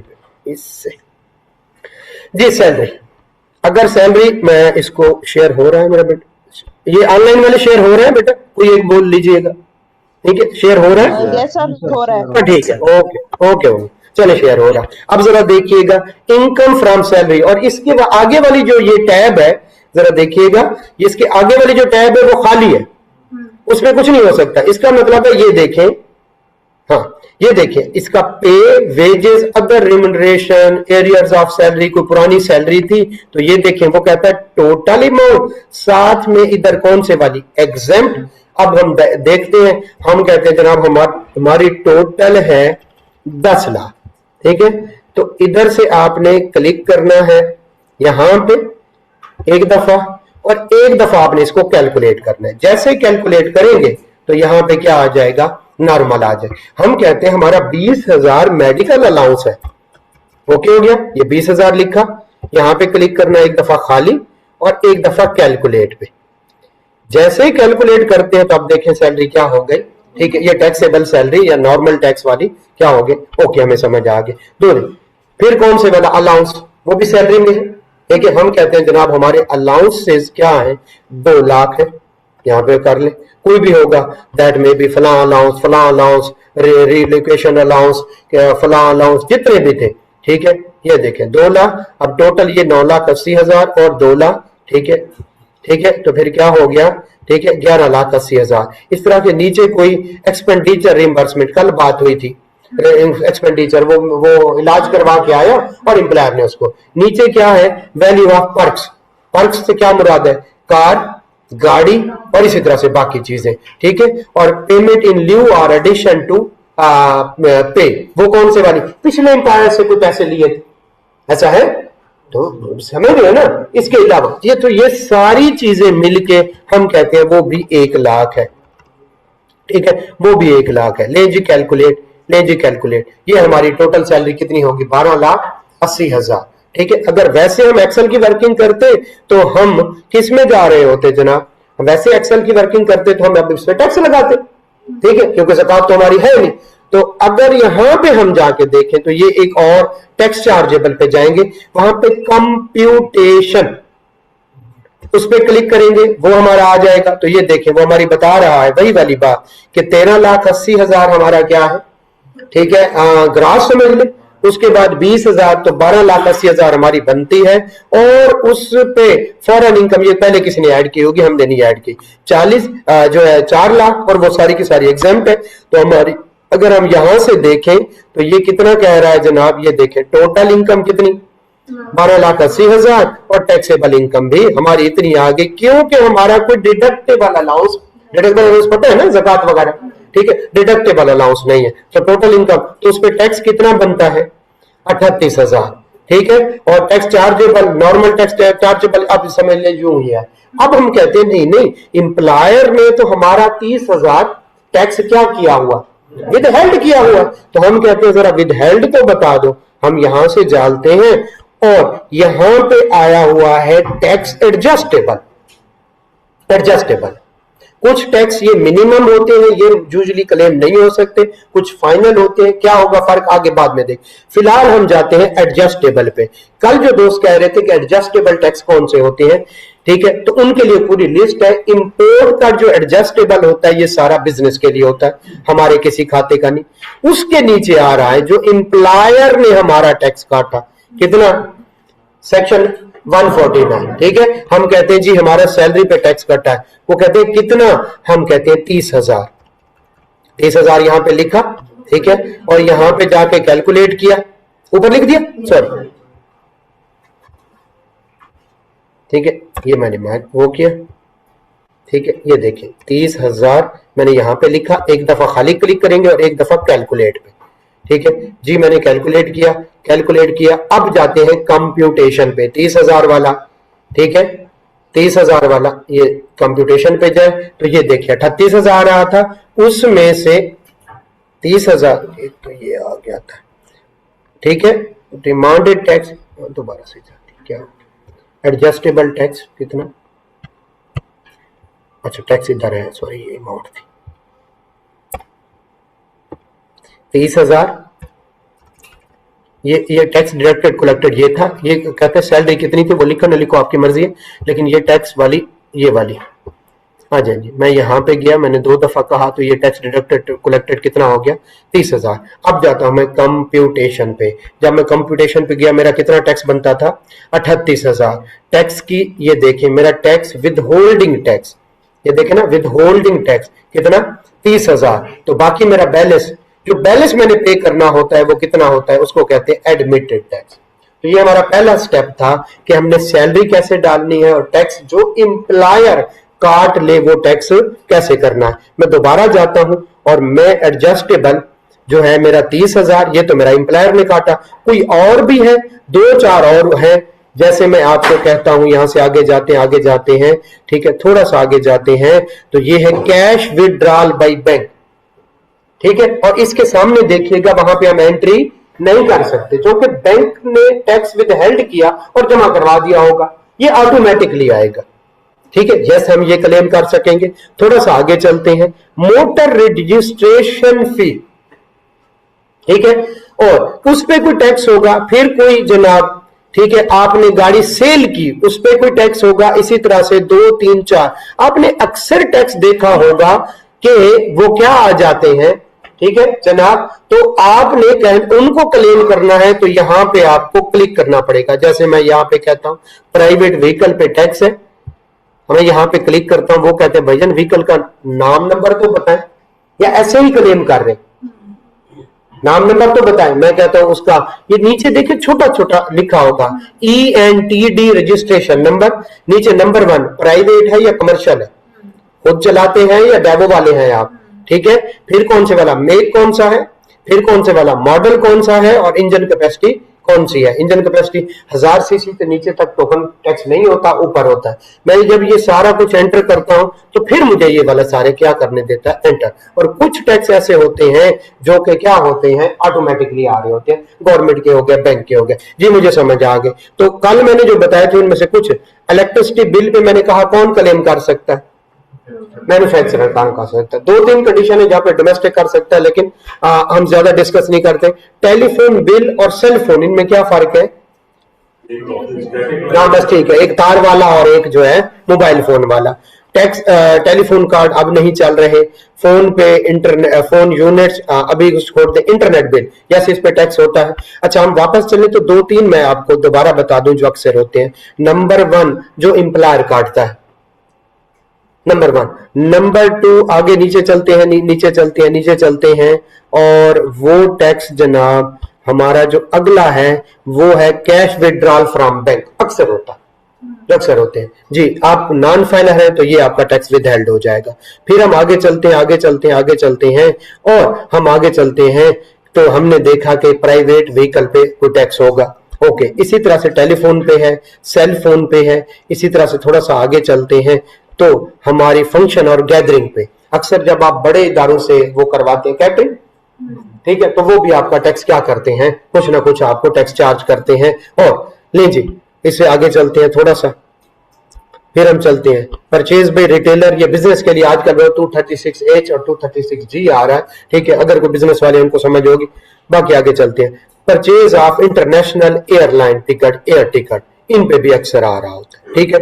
लीजिए, तो इसका मतलब है बहुत सारे, और एक इंश्योरेंस पे होगा, नीचे कहीं आ रहा होगा U या Y होगा, ये वाला आप इंश्योरेंस प्रीमियम पे करते हैं तो उस पर भी थोड़ा बहुत टैक्स शामिल होता है। अब अगर हम इसी को दोबारा से देखें तो नंबर 1 एक जो हमारा टैक्स एम्प्लॉयर ने काटा हम उसको करेंगे, नंबर 2 जो हमारे मोबाइल फोन पे लग के आएगा उस पे, अगर PDCL लगा हुआ है तो उस पे, इसी तरह से थोड़ा सा हम आगे चले तो हम गाड़ी का टोकन टैक्स पे करें तो उस पे, और कैश विड्रॉल पे जो टैक्स कटता है, बच्चों की फीस पे जो टैक्स कटता है वो अगर ज्यादा जैसे लकास है, LGS है, ये फीस चार्ज कर रहे होते हैं तो इसके साथ ये इनकम टैक्स भी ऐड कर रहे होते हैं। बड़ी बड़ी यूनिवर्सिटीज खास तौर पर जिनके बच्चे मेडिकल कॉलेजेस में, तो वहां पे तकरीबन सालाना 50 से 60 हजार 70 हजार वो टैक्स बनता है, तो वो आपने काटा होता है। ले जी जनाब, अब हम कहते हैं जहां पे हमें समझ आ गई जनाब, तो हम कहते हैं कि एम्प्लॉयर ने हमारा जनाब 30,000 नहीं काटा, हमने कितना काटा हुआ है, उसने हमारा कोई 38,000 काटा हो ताकि जान छोड़ जाए, 39,000 काटा हो, ठीक है जी। हम कहते हैं 39,000 हमारा उसने काटा हो जी, 39,000 ऊपर 39,000 आ गया। अब हम कहां पे जाएंगे ये देखने के लिए, कंप्यूटेशन पे जी, कंप्यूटेशन पे हम यहाँ पे गए तो 38,000 बनता था, कितना हो गया 39,000। अब देखिएगा एडमिटेड के सामने नहीं होगा बल्कि किसके सामने होगा, रिफंड के केस। क्लियर हो गया। तो अगर आपका टैक्स पेएबल, ठीक है, टैक्स पेएबल से ज्यादा आपकी विदहोल्डिंग हो जाए, जो कि अक्सर हो जाया करती है, अगर आप सिर्फ सैलरी पर्सन है, एम्प्लॉयर पूरा पूरा टैक्स काटता है और बाकी जगहों पे भी आपका मोबाइल फोन पे तो अक्सर काट रहा होता है, तो जनाब आपका टैक्स क्या हो जाता है, रिफंड एबल इनकम टैक्स क्या हो जाता है, ठीक है जी। जी आपका क्वेश्चन सर, जो विड्रॉल करते हैं कौन करता है, जमा करवा जमा करवा दिया, वो ऑटो क्यों नहीं आ रहा? जी जी, वो ऑटोमेटिकली आना चाहिए, ऑटोमेटिकली आना चाहिए, आएगा अभी। जो ये IRS जो है ये 2.0 है, 3.0 जो आ रहा है ना उसमें सारा कुछ ऑटो होगा, आप क्लेम ही नहीं कर सकेंगे। सर्विस जो है सेल्स में तो ऐसा हो चुका है, सेल्स टैक्स में, सेल्स टैक्स को कर रहे हैं, किसी को पता है? जब तक हाँ तो कभी हम खुद ऐड किया, यस यस आएगा आएगा आएगा जी। सर कुछ एम्प्लॉयज एक्स्ट्रा सर्विसेज भी दे रहे होते जी, हैं, जैसे डॉक्टर वगैरह है, गवर्नमेंट है, कुछ आप मुझे अगर एक्सप्लेन कर ले एक्स्ट्रा सर्विस से क्या मुराद है। जैसे डॉक्टर सर, गवर्नमेंट एम्प्लॉय है, गवर्नमेंट का डॉक्टर है, जी जी, इवनिंग में किसी हॉस्पिटल में सर्विसेज दे रहा है, तो वो भी तो इसमें ऐड करेंगे ना, वो कहाँ पे हम मिनिमम टैक्स में जाएगा या समझ नहीं है? नहीं, वो तो बिजनेस है ना, बिजनेस कर लेता है दादा से, सुबह जॉब करता है, शाम को जाके क्लिनिक में बैठ जाता है, शाम को भी जॉब करते हैं तो भी डबल सैलरी हो जाएगी। एम्प्लॉयर फिर दोनों ने काटी हुई होगी, ठीक है, तो उसका टैक्स क्या हो जाएगा, कम कटा हुआ होगा और उसको जमा करवाना पड़ेगा। वो ऐसे है कि सपोज कोई डॉक्टर है किसी कॉन्फ्रेंस में उसने अच्छा एक बात आपने नोट की, जब मैं पढ़ा रहा था तो स्पीड मेरी जरा बेहतर थी, जब मैं एरिस पे आया तो उस तरह की मजे की वो नहीं है, क्या वजह हुई होगी? नहीं भाईजान, मैं अब बॉस हूं, समझ रहे हैं, समझ रहे हैं ना, मैं बॉस हूं और नीचे मेरे नीचे 4 मैनेजर, दिन में से 2 चार्टर्ड अकाउंटेंट है, काम कौन करता होगा, समझ रहे हैं? तो भाईजान हाथ से काम करते रहे तो स्पीड बेहतर रहेगी, समझ रहे हैं ना। लाभ जब बात करते ठा ठा जवाब देता, देखो डेली अपडेट होता, लेकिन जब रिटर्न आती है, खासतौर पर सैलरी रिटर्न मैं करूं, समझ रहे? तो आप लोगों को किस चीज की सैलरी देता हूं, ठीक है, मैं दोबारा सीख रहा हूं आप लोगों से, क्योंकि ये तो रोजाना ये जो है तो अब 3.1 आएगा, 3.0 आएगा, हाँ मैं कर लूंगा, आराम से कर लूंगा, ढूंढ लिया मैंने, ठीक है, लेकिन एक दफा थोड़ी सी वो क्या हो गई, क्योंकि मेरे तकरीबन कोई 25 से ज्यादा एम्प्लॉय है, 4 मैनेजर है, कुछ 7 से 8 क्या है सुपरवाइजर है, और जैसे ही इसमें थोड़ी सी चेंज आएगी तो उसमें थोड़ा सा क्या आएगा, इश्यू आएगा, ठीक है। तो ये मैं लास्ट टाइम जो मैंने रिटर्न करवाई 2025 वाली, उससे लेकर अब तक ये चीजें क्या हो चुकी हैं, चेंज हो चुकी हैं, ठीक है। तो यस देखा ना, तो ये फर्क आता है, जब आप क्या बन गए, बहुत फन है। तो ठीक है, तो आपकी वजह से मेरी भी दोबारा से प्रैक्टिस हो जाएगी। चीजें वही है, बट उनकी प्लेसिंग क्या होगी। उसने कहा कि आप इनकम की बजाय किधर चले गए, सेल्स टैक्स में। मैंने कम से कम अपने हाथ से अपने, जब मैं करता था शुरू में बिजनेस, खुद काम करता था, और उसके बाद जनाब आपकी क्या कहे कि जब मैं मेरे आर्टिकल चल रहे थे तो कम से कम मैंने 2 से 3 हजार रिटर्न की। तो जब मैं करता था, मैं देख उस तरफ रहा था तो मेरा हाथ सही जगह पे, उस जगह पे जाके क्या क्लिक होता था। ठीक हो गया। तो अब नॉलेज उसका है, प्रैक्टिकल भी है, कर लूंगा खुद ही वो कर। तो प्रैक्टिस मैक्स मैन परफेक्ट। थोड़ा सा पीछे हुए तो अब मुझे थोड़ा सा उसके होने लगे, तो कल मैं इसको खुद पूरा करवा लूंगा। ठीक है। तो नेक्स्ट टाइम बोला सेल्स टैक्स में होगा, सेल्स टैक्स में खुद करवाता हूँ। सेल्स टैक्स क्या होता है, बिजनेस का होता है, और उस पर फौरी तौर पर 2 रिटर्न ना फाइल करें। ठीक है, ये तो साल बाद आता है, कोई इतना बड़ा मसला नहीं। सेल्स टैक्स बहुत क्रिटिकल होता है। तो सेल्स टैक्स यस उस तरह से है, लेकिन इसको भी मैं ओके देख लेता हूँ। ठीक है, तो ये दूर कर लेते हैं, लेकिन थोड़ी देर लगे। जी जी, आपका जी भी इनका क्वेश्चन रह गया। जी जी जी, वो टैक्स का कहाँ पे हम करेंगे यहाँ पे? दोबारा जी जी, आप अच्छा चले, ठीक है, मुझे समझ गया। ये 153 मैं चलता हूँ, आपका टैक्स है, तो वो सर्विस दे रहा है। देखिए मैं आ जाता हूँ, हम जाते हैं जनाब इधर एडजस्टमेंट, कुछ सर्विसेज होती है। 153 ये जो 1A है ये है गुड्स के लिए, ये थी जो है 153 1B ना, ये सर्विसेज के लिए। कुछ सर्विसेज मिनिमम है, कुछ ये यहाँ पे समझ आ गया। अब दोबारा जाता हूँ, ठीक है, अब जाता हूँ फिक्स और मिनिमम पे। अब देखिएगा सेक्शन 153, जरा आइएगा 153 153 153, आगे चलते हैं, आगे चलते हैं, आगे चलते हैं। 153 ये देखिए, 153 1A गुड्स और 153 1B कौन से वाला, सर्विसेज। तो कुछ सर्विसेज मिनिमम है, कुछ एडजस्टेबल वहां आगे मिनिमम। जी जी, और क्वेश्चन जी जी, और बताओ जी जी। अच्छा, ये तो 25 वाली मैंने अपने हाथ से, जो बड़ी बड़ी रिटर्न थी सैलरी वाली, जो बड़े हमारे कस्टमर है उनकी मैं अपने हाथ से की थी, तो कम से कम तो मैंने 35 से 40 रिटर्न की थी। 2025 कब खत्म हो गया, कब 30 सितंबर को, 30 जून 30 सितंबर हुई होगी, 2 महीने मेरे ख्याल में एक्सटेंड हुई होगी। तो दिसंबर से लेकर अब तक कितनी चेंज, अब तक कितने महीने हो गए, अप्रैल में 3 महीने में काफी सारी चेंजेस इसमें आ गई। तो इसका मतलब है आप जब टैक्स की फील्ड में है आपको अपडेटेड रहना पड़ेगा, अदरवाइज ये काफी सारी उसमें क्या होती रहती है चेंजेस। उसके बेहतर है कुछ ना कुछ काम हाथ से करते रहे। नहीं जी, अब वापस चलते हैं 2026 में फिर हम इनका प्रॉफिट बन जाए। जी जी जी जी जी, सिर्फ बेटा 1 मिनट इधर से क्वेश्चन ले ले, मैं फिर आपको क्वेश्चन लेता हूँ। जी जी, पुट नहीं करते कहाँ पे, जी जी, ठीक है, आपको शक का फायदा मिल सकता है, लेकिन जब आप कह रहे हो मेरा कोई टैक्स नहीं कटा, रिटर्न फाइल करते हुए जहां पे देखे। अब जरा दोबारा जाते हैं, मैं इसको खत्म कर देता हूं। मैं जाता हूं एडजस्टेबल टैक्स पे, और मैं ये 39 क्या कर देता हूं, उड़ा देता हूं। ठीक है, मैं यहाँ पे 0 लिख देता हूं, लिख दिया, कैलकुलेट। ठीक है, अब हम जाते हैं कौन से वाले, कंप्यूटेशन पे गए, तो आपको ये अब सारे का सारा क्या आ रहा है, एडमिटेड आ रहा है। अब पे करेंगे तो रिटर्न फाइल होगी, तो इसका मतलब उनको बेवकूफी होगा जो कि उधर भी टैक्स कट गया उसका और दोबारा से पे करवा रहा है। ये नहीं, ऐसा कुछ नहीं है। आप जब तक, एक तो ऑनलाइन नहीं आ रहा, नंबर 2 अब ये आपका एडमिटेड टैक्स आ रहा है, जब तक ये 0 नहीं होगा एडमिटेड टैक्स, आप पे नहीं करेंगे। आप पे करेंगे, देखो होता क्या है, चलान वो भी बता दूंगा तरीका।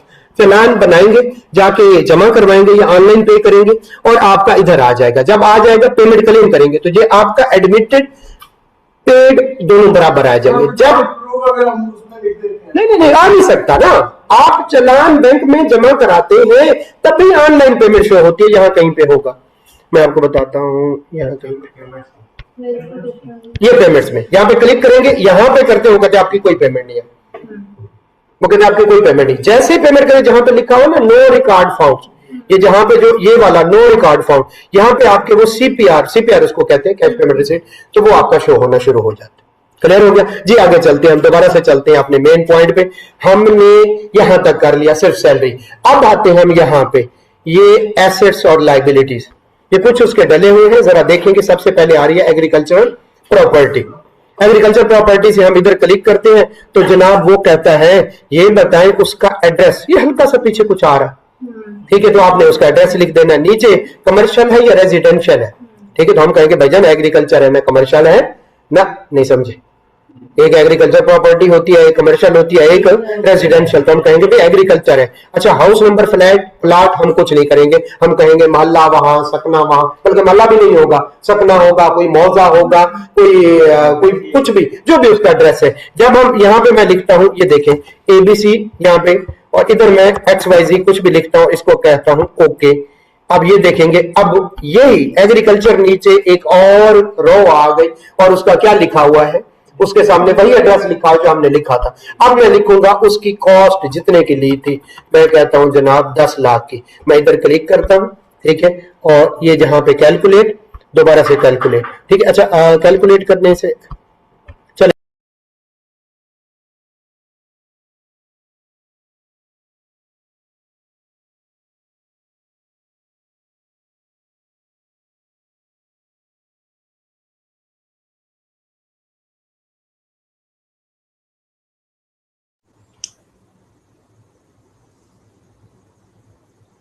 सर आवाज नहीं आ रही आपकी। जी जी आवाज अब दोबारा आना शुरू, दोबारा एग्रीकल्चर प्रॉपर्टी ऐड कैसे की वो आपने देख लिया होगा। दो तरह की प्रॉपर्टी, एक एग्रीकल्चर एक कमर्शियल, जी हमें पता चल गया। बिजनेस कैपिटल, अगर आपने कोई बिजनेस किया हो तो कैपिटल, उसके बाद इक्विपमेंट नॉन बिजनेस, ठीक है, नॉन बिजनेस, कुछ ज़राअत वाले पड़े हुए हैं, कुछ आपके पास कुछ चीजें पड़ी हुई। इसी तरह से एनिमल नॉन बिजनेस, ये एग्रीकल्चर वाले समझ लें। कोई है आपके, क्या एनिमल आपका एसेट है? यस हमारा एसेट है। इसी तरह से ये आपका कोई बैंक अकाउंट है तो ये अगर इसको पढ़े इन्वेस्टमेंट, फिर कौन से वाला अकाउंट्स, फिर कौन से वाला annuity, bond, certificate, deposit, fund, policy, stock, units. Clear हो गया? इनमें से कोई भी चीज है क्या कर दे, ऐड कर दे, ठीक है। आपने कोई कर्जा दिया हुआ ऐड कर दे, आपकी कोई मोटर व्हीकल, ठीक है। अब मोटर व्हीकल में क्या क्या इंफॉर्मेशन चाहता है, मैं जाता हूं और उस पे मोटर व्हीकल, हाँ ये देखिए यहां पे क्लिक करें तो आपसे इधर पूछ रहा है कि भाईजान उसका रजिस्ट्रेशन नंबर डालें, प्राइवेट है या कमर्शियल है, मेक आप ओके करेंगे तो आपकी वो मोटर व्हीकल क्या हो जाएगी, ऐड हो जाएगी। करें जरा, किसी की कोई है बाइक बताएं जरा। मैं ABCD 40 47 78 कुछ डालता हूं, मैं कहता हूं ये है, और वो है जनाब होंडा है, ठीक है, और वो होंडा की कोई मॉडल के मतलब सिटी है, गाड़ी सिटी है, और जनाब 2000 कितना मॉडल है, 25 है, ऐसे कर देता हूं। तो ये अब जरा देखिएगा, ठीक है, तो ये एग्जैक्टली एक जो है मोटर व्हीकल में आ गया, होंडा सिटी है, 2025 मॉडल है, और पीछे उसका कोई आर है। जी जनाब कितने की ली थी, मैं कहता हूं जनाब कि 44 लाख की ली थी। 44 लाख ऐड करेंगे, एक दफा यहां पे क्लिक करेंगे और एक दफा कहां पे क्लिक करेंगे आपको पता है ना, कैलकुलेट पे। जब तक कैलकुलेट नहीं करेंगे फिगर ज़ाया हो जाएगी। और नीचे इसी तरह से प्रेशियस पोजेशन को ज्वेलरी वगैरह है वो ऐड कर दे, ठीक है। इसी तरह से house hold effect, personal item, ये सारे क्या करते जाए, ऐड कर दे। फिर आपके पास कैश है, ठीक है। इसी तरह से आपने कोई पैसे देने हैं तो वो आ जाती है आपकी लाइबिलिटीज में, एंड पे आपकी कौन से वाली लाइबिलिटीज में, वो लाइबिलिटीज भी उसी तरह से इधर से प्लस लिखा होगा, ठीक है। आप कुछ ना कुछ ऐड करेंगे, कोई क्रेडिट है, आपने कोई लोन लिया हो। नहीं जी, जब हम आते हैं रिकंसिलेशन पे, कल पता था हमने कुछ थ्योरेटिकली बनाई थी रिकंसिलेशन कैसे बनाती, ठीक है। ये पिछले साल के एसेट है, ये पिछले साल के एसेट है। कुछ इनफ्लो होंगे, पता नहीं सुना सुना लग रहा है, ठीक है, इनफ्लो सुना सुना लफ्ज लग रहा है। इनफ्लो के नीचे इस साल की इनकम नॉर्मल वाली कुछ एग्जाम्प होगी, ठीक है, हमें ज्यादा वो नहीं जाते। कोई किसी ने गिफ्ट भी दिया हो, सारा कुछ मिला के हमारा कितना हो रहा है, ठीक है। जो है ये जो इनकम है इस दफा की, हम उसको ऐड करके लिख देते हैं जनाब हमारी इस दफा की इनकम 4 लाख 6 लाख कितनी है, कितनी इनकम हमने डाली हुई थी, कितनी सैलरी इनकम, 12 लाख, 12 लाख जरा बताइएगा, याद है 80,000, 12 लाख 80,000। हम फिर क्या करना पड़ेगा, कैलकुलेट। जब तक कैलकुलेट नहीं करेंगे वो फिगर नहीं आएगी जी। कैलकुलेट 12 लाख 80,000, 12 लाख 80,000 पता चल गया। अच्छा ये बताएं इस दफा के हमारे खर्चे, ठीक है, ये आउटफ्लो कुछ आ रहा है, आउटफ्लो, तो इनफ्लो और आउटफ्लो का पता है? ये सर सॉरी सर, ये हेलो जी जी जी जी बोले। एग्जाम्प्ट वाले पोर्शन में लिख दिया है सैलरी।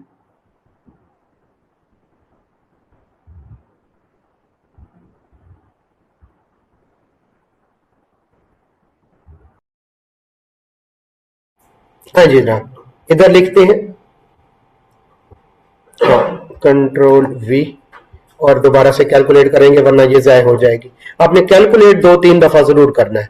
अच्छा, अब देखिए मेरे खर्चे कितने हैं, 1,28,000। कितने, ये कहां पे लिखे होंगे, ये पर्सनल खर्चे की अलग से आ जाती है। हमने पर्सनल, ये वेल स्टेटमेंट और उसके नीचे पर्सनल खर्चे पता है ना, ठीक है। मैं कल हमने कोई कैलकुलेशन की थी, मैं कहता हूं मेरे 4 लाख के खर्चे हैं।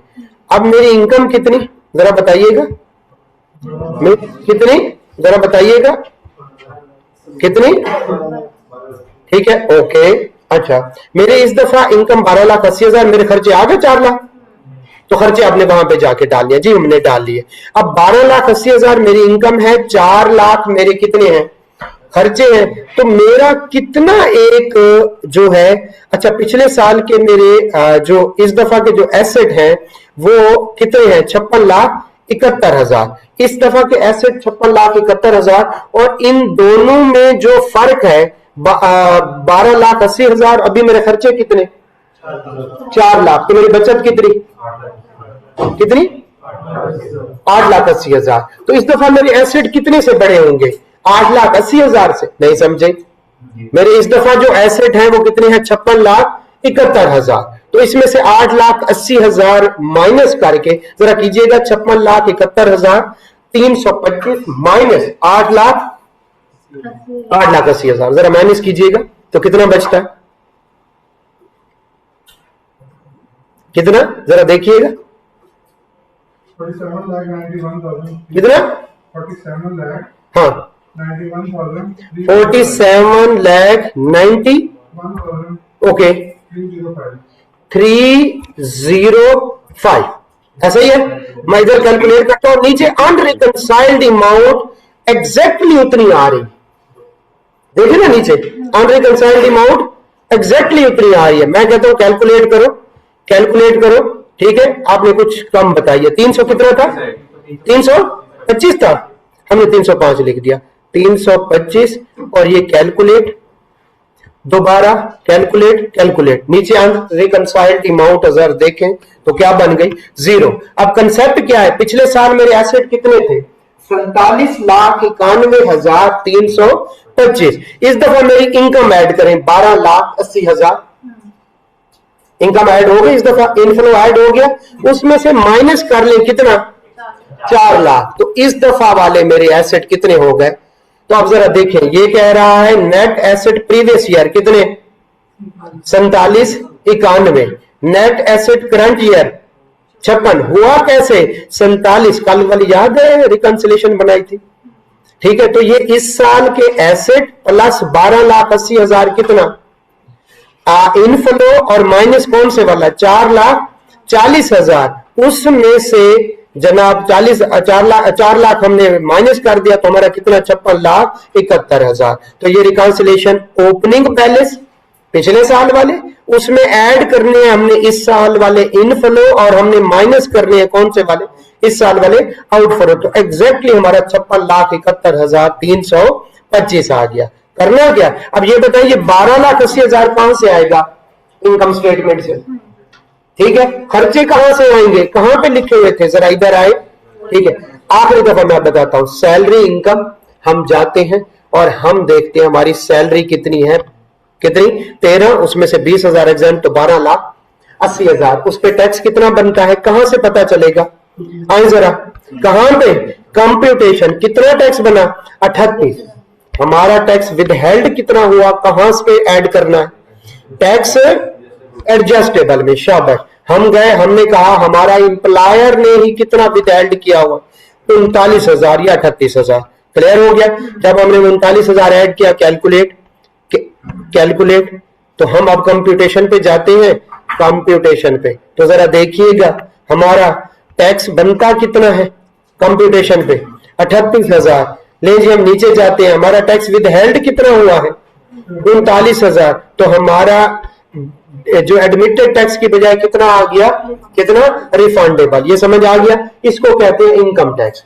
अब इससे आगे चलते हैं, ये जो एसेट्स और लाइबिलिटीज की है, जिसमें टोटल मेरे एसेट आ रहे हैं 56,71,325, 25। इसको कौन सी स्टेटमेंट कहते हैं? Wealth statement. इसको क्या कहते हैं? Wealth statement. ओके, मुझे समझ आ गई। अब वेल्थ को रिकंसाइल कैसे करेंगे? सबसे पहले जो मेरे पर्सनल खर्चे हैं वो मैं यहाँ पे क्या करूंगा? ऐड करूंगा। वो कौन कौन से हैं? रेंट हो गया, मेरे पर्सनल, बिजनेस के नहीं, मेरे पर्सनल, बिजनेस और पर्सनल खर्चे अलहदा, यस अलहदा होते हैं, बिजनेस के नहीं, मेरे पर्सनल खर्चे। तो ये ट्रैवलिंग है, वाटर है, गैस है। मैंने कहा मेरे टोटल खर्चे कितने हुए? कितने खर्चे हुए? 4 लाख। नहीं जी, समझ आ गई मुझे। इसका मतलब है मेरे ये एसेट्स हैं। वेल्थ रिकॉन्सिलेशन पे जाते हैं। वेल्थ रिकॉन्सिलेशन पे जब मैं चला जाऊं, ठीक है, वेल्थ रिकॉन्सिलेशन पे मैं जब चला जाऊं तो ये देखें 12 लाख कितना? 80,000 मेरी कहां से इनकम आई? Salary income. इसमें बिजनेस भी हो सकती है, इसमें इनकम फ्रॉम कैपिटल गेन भी हो सकती है। ये सारे आउटफ्लो कहां से आएगा? पर्सनल एक्सपेंस से।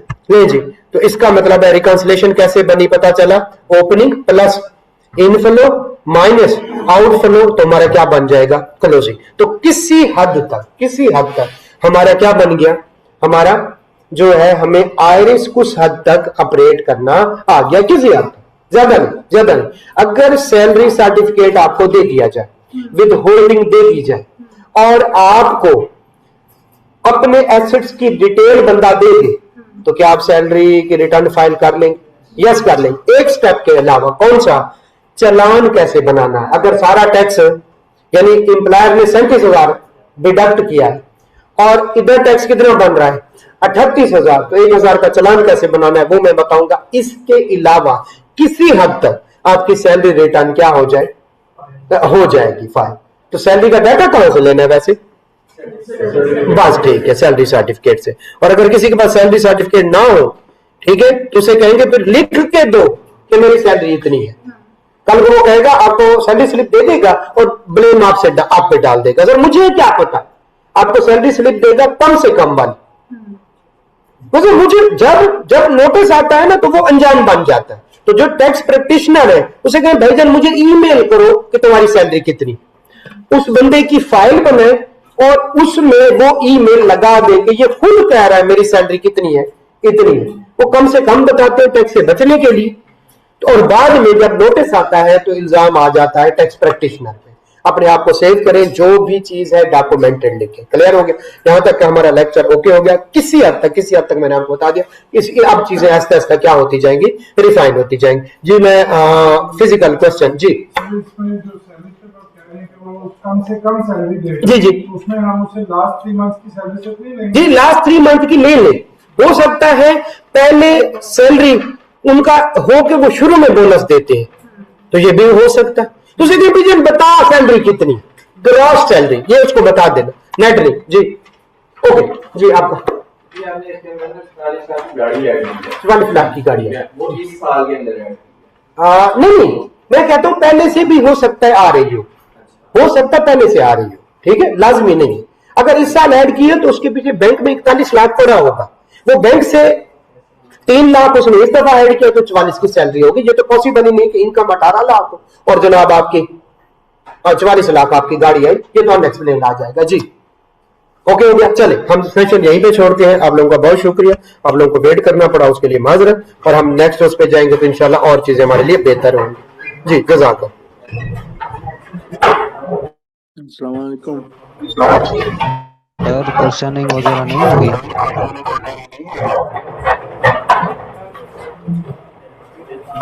ऑनलाइन वाले आपको क्वेश्चन है कुछ बेटा?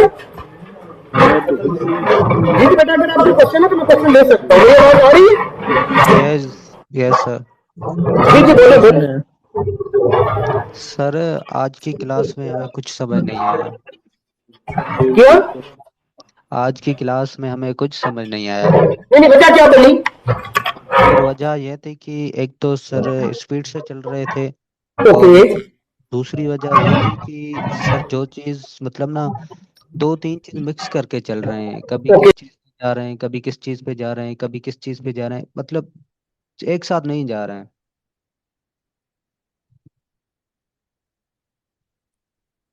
हेलो। अस्सलाम सर, आवाज आ रही है? जी जी सर।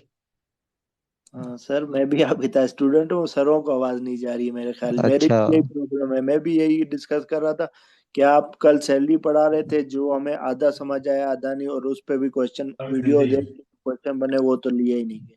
जी जी बिल्कुल। और जैसे ही क्लास स्टार्ट हो तो हम सर को कहें कि जो लास्ट क्लास वाला है उनका तो पूछें जी हम मेरा सर। मेरा माइक अनम्यूट नहीं था। मैं कह रहा था कि जो जो आपको समझ नहीं है आप मुझे बता देंगे, मैं नेक्स्ट क्लास में इसको पहले रिवाइज करूंगा, उसके बाद आगे चल पड़ूंगा।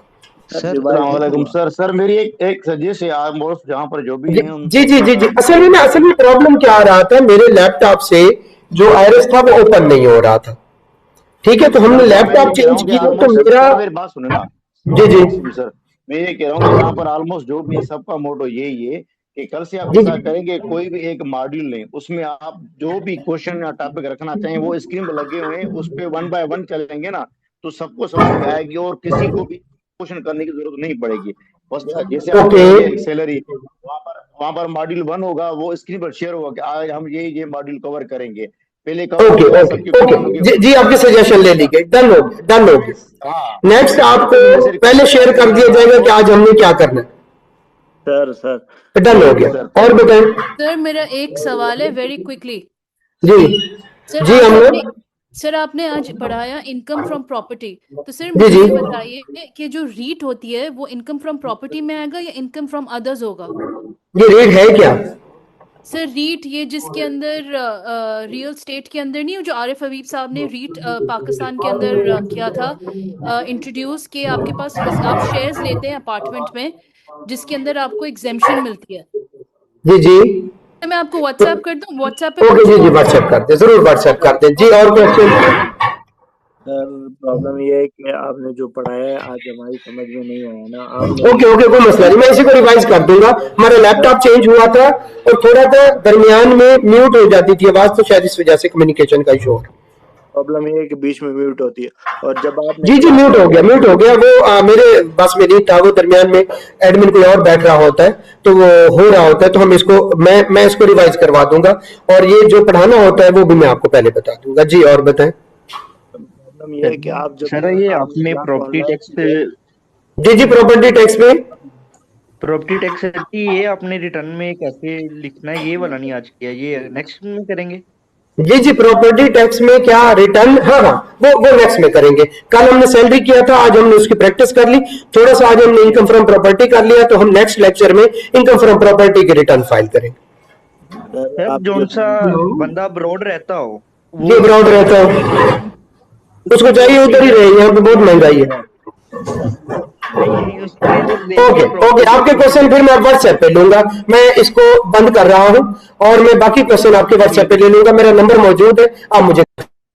सर मैंने कहा आप जब प्रॉपर इनकम टैक्स प्रॉपर्टी पढ़ा रहे थे। हेलो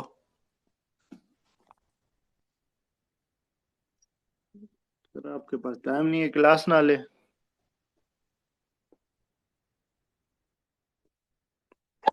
जिंदाबाद खान साहब जिंदाबाद। हेलो अस्सलाम वालेकुम। अस्सलाम वालेकुम सर। सर चले गए मेरे ख्याल में, लगता है उनको जल्दी थी। जी जी मुझे लगता है सर चले गए हैं। हाँ जल्दी थी शायद। तो आप लोगों को ना पहले ये डेफिनेशंस जो है ना जो सर पढ़ा रहे हैं सैलरी और प्रॉपर्टी इनकम की, ये ना इनकी डेफिनेशंस पहले पढ़े हैं, आपको ना बेसिक का नहीं पता, इस वजह से आप लोगों को इशू आ रहे हैं इसमें। सर इशू आ जाए तो कोई मसला नहीं है, लेकिन डिस्कस तो कर लें ना। हाँ डिस्कस करें आप ना, जब आपको बेसिक का पता होगा तो आपको क्या कंसेप्ट दे रहे हैं तो आपको कंसेप्ट का एग्जैक्टली आइडिया हो जाएगा कि क्या बात है।